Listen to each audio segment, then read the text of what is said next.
ਸਮੂਹ ਦਰਸ਼ਕਾਂ ਦਾ ਆਵਾਜ਼ੇ ਪੰਜਾਬ ਪ੍ਰੋਗਰਾਮ 'ਚ ਚੈਨਲ ਪੰਜਾਬੀ ਗਲੋਬਲ ਪੰਜਾਬ 'ਤੇ ਸਵਾਗਤ ਹੈ। 9 ਮਈ 1945 ਭਾਵ ਅੱਜ ਦਾ ਦਿਨ 77 ਵਰ੍ਹੇ ਪਹਿਲਾਂ ਦਾ ਸਫ਼ਰ ਦੂਜੇ ਸੰਸਾਰ ਯੁੱਧ ਦੇ ਅੰਤ 'ਤੇ ਨਾਜ਼ੀਆਂ 'ਤੇ ਸੋਵੀਅਤ ਯੂਨੀਅਨ ਦੀ ਫਤਿਹ।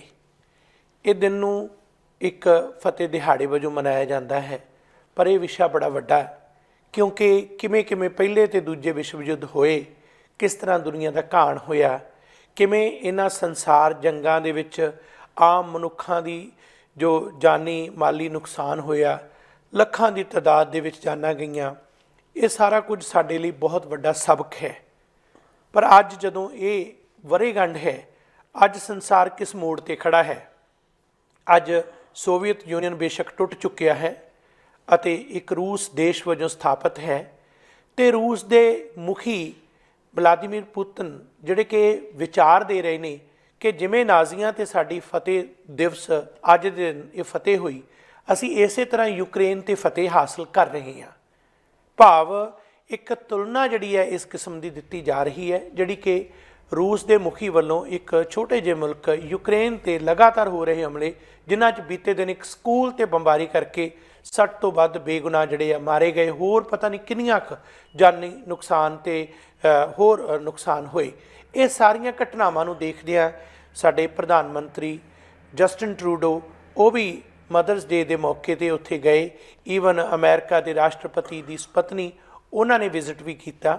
ਖੈਰ ਬਹੁਤ ਸਾਰੇ ਲੋਕ ਇਸ ਗੱਲ ਨੂੰ ਧਿਆਨ ਵਿੱਚ ਰੱਖਦੇ ਨੇ, ਪਰ ਮੁੱਦਾ ਇਹ ਹੈ ਕਿ ਰੂਸ ਦੇ ਪ੍ਰਧਾਨ ਦੇ ਵੱਲੋਂ ਨਾਜ਼ੀਆਂ 'ਤੇ ਜੋ ਯੂਨੀਅਨ ਜਿਹੜੀ ਸੀ ਉਸ ਦੀ ਜਿੱਤ ਨੂੰ ਇਸ ਪੱਖੋਂ ਪੇਸ਼ ਕਰਨਾ, ਕੀ ਇਹ ਵਾਜਬ ਹੈ?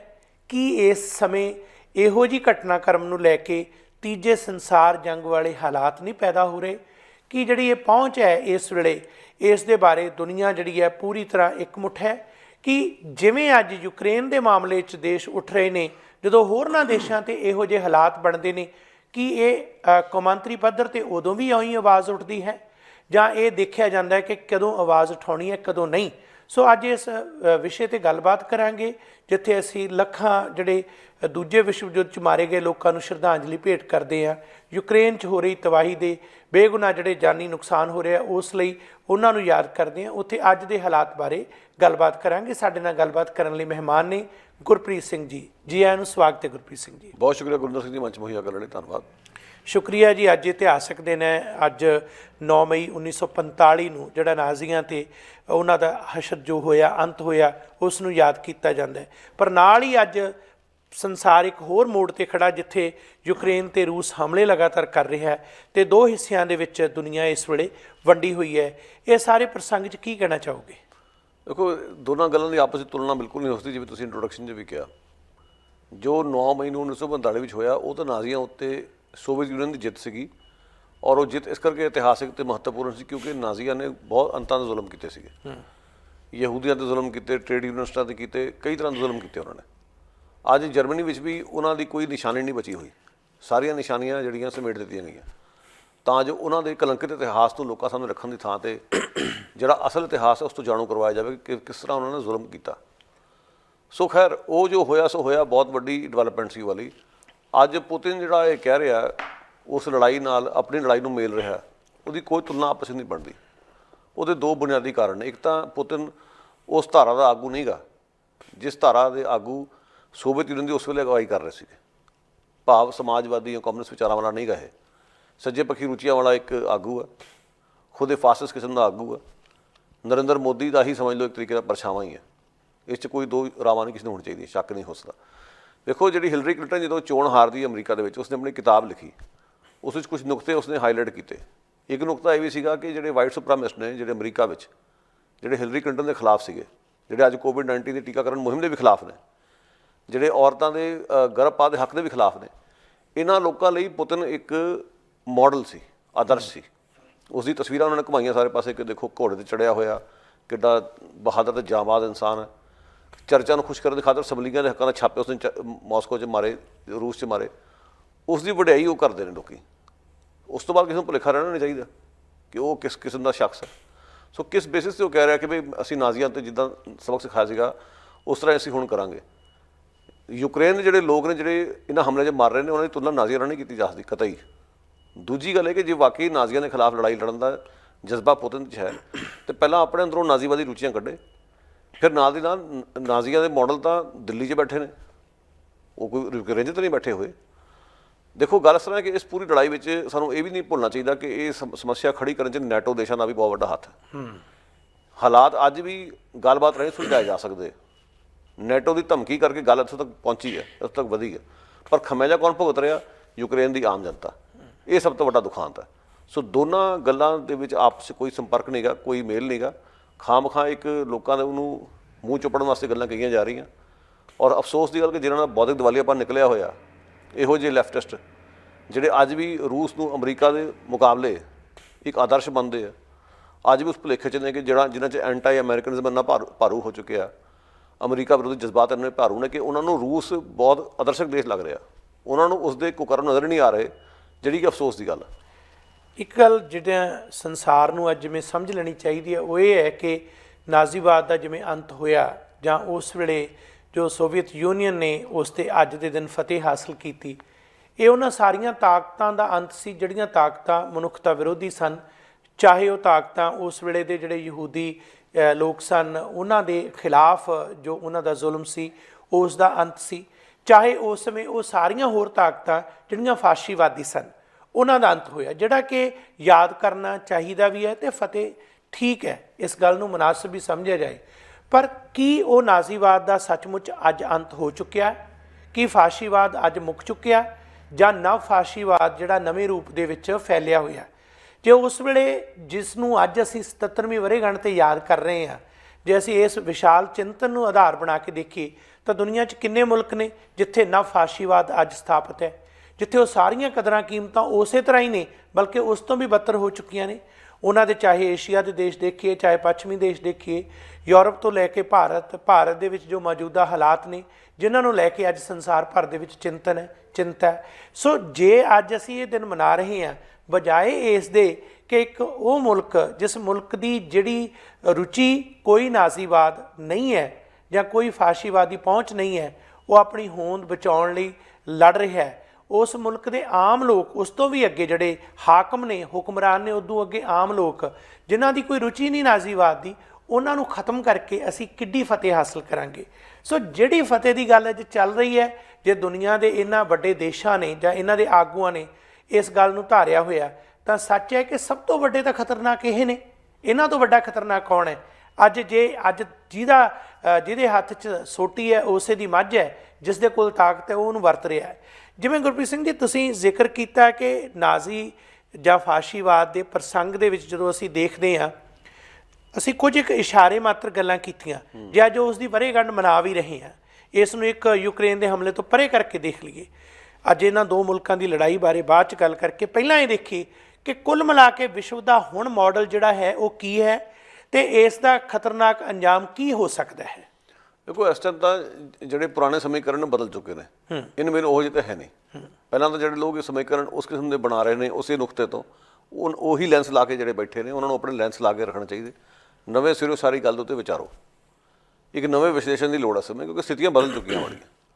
ਇਹ ਰੂਸ ਉਹਦਾ ਰੂਸ ਹੈ ਜਿਹੜਾ ਸੋਵੀਅਤ ਯੂਨੀਅਨ ਸੀ, ਨਾ ਹੀ ਮਤਲਬ ਜਿਹੜੇ ਨਾਜ਼ੀਆਂ ਦੇ ਚਿਹਰੇ ਜਿਸ ਕਿਸਮ ਦੇ ਅਸੀਂ ਸਮਝਦੇ ਸੀ ਉਹੋ ਜਿਹੇ ਰਹੇ ਨੇ, ਉਸ ਤੋਂ ਵੀ ਕੋਈ ਭਿਆਨਕ ਰੂਪ ਧਾਰਨ ਕਰ ਚੁੱਕੇ। ਹੋਰ ਨਵੀਆਂ ਮਿਸਾਲਾਂ ਸਾਡੇ ਕੋਲ ਕਾਇਮ ਹੋ ਗਈਆਂ। ਜਿਨ੍ਹਾਂ ਦੇਸ਼ਾਂ ਬਾਰੇ ਪ੍ਰਚਾਰਿਆ ਜਾਂਦਾ ਕਿ ਸਭ ਤੋਂ ਵੱਡੀ ਜਮਹੂਰੀਅਤ, ਅੱਜ ਉੱਥੇ ਨਾਜ਼ੀਵਾਦੀ ਸੋਚ ਵਾਲੇ ਲੋਕ ਭਾਰੂ ਨੇ। ਸੋ ਇਹ ਸਾਰੀਆਂ ਗੱਲਾਂ ਦੱਸਦੀਆਂ ਕਿ ਸਾਨੂੰ ਨਵੇਂ ਸਿਰਿਓਂ ਹਰ ਇੱਕ ਸਮੱਸਿਆ ਦਾ ਵਿਸ਼ਲੇਸ਼ਣ ਕਰਨਾ ਪਊਗਾ। ਪੁਰਾਣੇ ਪਰਿਪੇਖ ਨੂੰ ਪਾਸੇ ਰੱਖ ਕੇ ਨਵੇਂ ਸਿਰੋਂ ਵਿਸ਼ਲੇਸ਼ਣ ਕਰੋ। ਔਰ ਜੇ ਆਪਾਂ ਸਿਰਫ ਇਸ ਨੁਕਤੇ ਤੋਂ ਗੱਲ ਕਰਨੀ ਕਿ ਨਾਜ਼ੀਵਾਦੀਆਂ ਉੱਤੇ ਜਿੱਤ, ਤਾਂ ਸਾਨੂੰ ਇਹ ਸੋਚਣਾ ਪੈਣਾ ਕਿ ਅੱਜ ਨਾਜ਼ੀਵਾਦੀ ਕਿਹੜੇ ਨੇ ਨਵੇਂ ਸਮਿਆਂ ਦੇ ਵਿੱਚ, ਕਿਸ ਤਰ੍ਹਾਂ ਦਾ ਰਾਜ ਪ੍ਰਬੰਧ ਚਲਾ ਰਹੇ। ਹੁਣ ਯੂਕਰੇਨ ਬਾਰੇ ਬਹੁਤ ਹਮਦਰਦੀ ਵਿਖਾਈ ਜਾ ਰਹੀ ਹੈ, ਜਿਹੜੀ ਕਿ ਵਿਖਾਈ ਜਾਣੀ ਚਾਹੀਦੀ, ਮੈਨੂੰ ਕੋਈ ਇਤਰਾਜ਼ ਨਹੀਂ ਗਾ। ਸਾਡੇ ਪ੍ਰਧਾਨ ਮੰਤਰੀ ਵੀ ਸਾਹਿਬ ਵੀ ਉੱਥੇ ਗਏ ਨੇ, ਪੂਰਾ ਨਾਮ ਲਸ਼ਕਰ ਲੈ ਕੇ, ਬੜੀ ਵਧੀਆ ਗੱਲ। ਪਰ ਸਵਾਲ ਇਹ ਪੈਦਾ ਹੁੰਦਾ ਕਿ ਦੁਨੀਆ 'ਚ ਹੋਰਾਂ ਥਾਵਾਂ 'ਤੇ ਜ਼ਿਆਦਤੀਆਂ ਹੋ ਰਹੀਆਂ, ਉਹਦੇ ਬਾਰੇ ਕਿੰਨੀ ਵਾਰੀ ਇਹਨਾਂ ਨੇ ਮੂੰਹ ਖੋਲ੍ਹਿਆ। ਇਸੇ ਮੰਚ ਤੋਂ ਪਹਿਲਾਂ ਵੀ ਅਸੀਂ ਗੱਲ ਕਰ ਚੁੱਕੇ ਹਾਂ ਕਿ ਕੈਨੇਡਾ ਭਰ 'ਚ ਦੁਹਾਈ ਪੈਂਦੀ ਰਹੀ ਕਿ ਫਲਸਤੀਨ ਨਾਲ ਧੱਕਾ ਹੋ ਰਿਹਾ, ਇਜ਼ਰਾਈਲ ਧੱਕਾ ਕਰ ਰਿਹਾ, ਇਜ਼ਰਾਈਲ ਦੀਆਂ ਸ਼ਰਾਬਾਂ ਸਾਡੇ ਇੱਥੋਂ ਦੇ ਲਿਕਰ ਸਟੋਰਾਂ ਤੋਂ ਚੁਕਾਓ। ਉਹ ਗੱਲ ਨੂੰ ਹਊ ਪਰੇ ਕੀਤਾ ਗਿਆ। ਔਰ ਰੂਸ ਨੇ ਚੜ੍ਹਾਈ ਕੀਤੀ ਆ, ਝੱਟ ਉੱਥੇ ਰੂਸ ਦੀ ਸ਼ਰਾਬ ਚੁਕਾ ਦਿੱਤੀ ਗਈ ਸਟੋਰਾਂ 'ਚੋਂ, ਬੱਲੇ ਬੱਲੇ ਹੋ ਗਈ ਸਾਰੇ ਪਾਸੇ। ਹੁਣ ਵੀ ਦਰਵਾਜ਼ੇ ਖੋਲ੍ਹੇ ਜਾ ਰਹੇ ਕਿ ਯੂਕਰੇਨ ਦੇ ਆਵਾਸੀ ਲੈ ਕੇ ਆਉਣੇ। ਅੱਜ ਵੀ ਤਾਜ਼ਾ ਰਿਪੋਰਟ ਹੈ ਨਿਊ ਫਾਊਂਡਲੈਂਡ ਦੇ ਵਿੱਚ 175 ਯੂਕਰੇਨੀ ਪਹੁੰਚੇ ਨੇ ਚਾਰਟਰਡ ਜਹਾਜ਼ ਤੇ ਚੜ੍ਹ ਕੇ। ਸਵਾਲ ਇਹ ਪੈਦਾ ਹੁੰਦਾ ਕਿ ਬਾਕੀਆਂ ਦਾ ਕੀ ਕਰਨਾ ਸੀ। ਅਫਗਾਨਿਸਤਾਨ 'ਚ ਤੁਸੀਂ ਮਿਸ਼ਨ ਚਲਾਇਆ ਸੀਗਾ, ਮੁੜ ਕੇ ਤੁਸੀਂ ਬੋਰੀਆ ਬਿਸਤਰਾ ਗੋਲ ਕਰ ਲਿਆ। ਹੁਣ ਜਿਹੜੇ ਉੱਥੇ ਫਸੇ ਪਏ ਉਹਨਾਂ ਨੂੰ ਕੱਢਣ ਦਾ ਕਿੰਨੇ ਕੰਮ ਕਰਨਾ ਸੀ? ਉਹ ਕੰਮ ਜੇ ਪੂਰਾ ਨਹੀਂ ਹੋਇਆ, ਕਿਉਂਕਿ ਅਫਗਾਨੀਆਂ ਦੀਆਂ ਵੋਟਾਂ ਘੱਟ ਨੇ, ਯੂਕਰੇਨੀਆਂ ਦੀਆਂ ਵੋਟਾਂ ਬਾਹਲੀਆਂ ਨੇ। ਯੂਕਰੇਨੀਆਂ ਲਈ ਤੁਸੀਂ ਬਹੁਤ ਦਰਗਾਦਿਲੀ ਵਿਖਾ ਰਹੇ ਹੋ। ਇਹ ਵੀ ਸਵਾਲ ਉੱਠਣੇ ਕਿ ਗੋਰੇ ਨੇ, ਯੂਰਪੀ ਨੇ, ਸ਼ਾਇਦ ਇਸ ਕਰਕੇ। ਸੋ ਸਾਰੇ ਕੁਝ ਮਤਲਬ ਚੇਂਜ ਹੋਇਆ। ਜੇ ਸਿਰਫ ਤੁਸੀਂ ਇਸ ਨੁਕਤੇ ਤੋਂ ਗੱਲ ਕਰਨੀ ਕਿ ਨਾਜ਼ੀਵਾਦੀ ਨੇ ਜਿੱਤ ਸੀਗੀ, ਤਾਂ ਸਾਨੂੰ ਆਪਣੇ ਅੰਦਰ ਝਾਤ ਮਾਰਨੀ ਪੈਣੀ ਕਿ ਨਸਲਵਾਦ ਕਿੱਥੇ ਕਿੱਥੇ ਹੋ ਰਿਹਾ, ਅਸੀਂ ਆਪ ਕਿਵੇਂ ਕਰ ਰਹੇ ਹਾਂ, ਕਿਵੇਂ ਇਸ ਦੀ ਛਾਣਬੀਣ ਕਰਕੇ ਕਿਵੇਂ ਸਾਰਾ ਕੁਝ ਬਦਲਿਆ ਜਾਵੇ। ਇਸ ਪਾਸੇ ਜੇ ਬਹਿਸ ਚੱਲੇ ਫਿਰ ਤਾਂ ਗੱਲ ਬਣੇ। ਐਵੇਂ ਬੇਤੁਕੀਆਂ ਜੀ ਗੱਲਾਂ ਪੁੱਤ ਉੱਠ ਕੇ ਕਹੇ ਜੀ ਜਿਵੇਂ ਨਾਜ਼ੀਆਂ ਦਾ ਸਫਾਇਆ ਕੀਤਾ ਸੀ ਮੈਂ ਹੁਣ ਇੱਦਾਂ ਸਫਾਇਆ ਕਰੂੰਗਾ, ਨਾ ਉਹ ਆਪ ਉਹਨੂੰ ਕੋਈ ਇਖਲਾਕੀ ਹੱਕ ਹੈ ਗੱਲ ਕਹਿਣ ਦਾ, ਕਿਉਂਕਿ ਉਹਦੀ ਸਾਰੀ ਜਿਹੜੀ ਪਹੁੰਚ ਹੀ ਵੱਖਰੀ।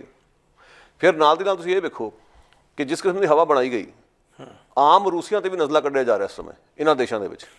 ਰੂਸੀ ਰੈਸਟੋਰੈਂਟਾਂ ਦੇ ਖਿਲਾਫ ਗਾਲੀ ਗਲੋਚ, ਉਹਨਾਂ ਨੂੰ ਕਿਹਾ ਜਾ ਰਿਹਾ ਕਿ ਆਪਣਾ ਨਾਂ ਬਦਲੋ। ਇੱਕ ਇੱਥੇ ਪੁਤਿਨ ਨਾਂ ਦੀ ਖਾਣ ਪੀਣ ਦੀ ਚੀਜ਼ ਹੁੰਦੀ ਆ, ਹਾਲਾਂਕਿ ਉਸਦਾ ਕੋਈ ਪੁਤਿਨ ਨਾਲ ਮੇਲ ਨਹੀਂਗਾ, ਉਹਨੂੰ ਚੁਕਾ ਦਿੱਤਾ ਗਿਆ ਸਟੋਰਾਂ ਚੁੱਕ ਕੇ ਜੀ ਪੁਤਿਨ ਨਹੀਂ ਵੇਚੀ ਜਾਊਗੀ ਇੱਥੇ। ਕੈਨੇਡਾ ਦੀ ਗੱਲ ਕਰ ਰਿਹਾ ਮੈਂ। ਮਤਲਬ ਇਹੋ ਜਿਹੀਆਂ ਬੇਤੁਕੀਆਂ ਗੱਲਾਂ ਜਿਸ ਦੇ ਚਲਦਿਆਂ ਰੂਸੀਆਂ ਦੇ ਖਿਲਾਫ ਜ਼ਹਿਰ ਉਗਲੀ ਜਾ ਰਹੀ। ਹੁਣ ਜਿਹੜੇ ਰੂਸੀ ਮਾਸਕੋ ਦੀ ਸੜਕਾਂ 'ਤੇ ਆ ਕੇ ਯੂਕਰੇਨ ਦੇ ਉੱਪਰ ਚੜ੍ਹਾਈ ਦੇ ਖਿਲਾਫ ਵਿਰੋਧ ਕਰ ਰਹੇ ਨੇ, ਕੀ ਤੁਹਾਨੂੰ ਉਹ ਨਜ਼ਰ ਨਹੀਂ ਆ ਰਹੇ? ਮਤਲਬ ਇੰਨੇ ਤੁਸੀਂ ਅੰਨੇ ਹੋ ਗਏ ਹੋ ਰਾਸ਼ਟਰਵਾਦ ਜਾਂ ਮਤਲਬ ਪੋਪੂਲਿਜ਼ਮ ਦੇ ਨਾਂ 'ਤੇ ਕਿ ਸਵੈ ਪੜਚੋਲ ਵਾਲੀ ਹੁਣ ਗੱਲ ਹੀ ਨਹੀਂ ਰਹੀ। ਸੋ ਜਿਹਦਾ ਜੀ ਕਰਦਾ ਉਹੀ ਕਹੀ ਜਾਂਦਾ।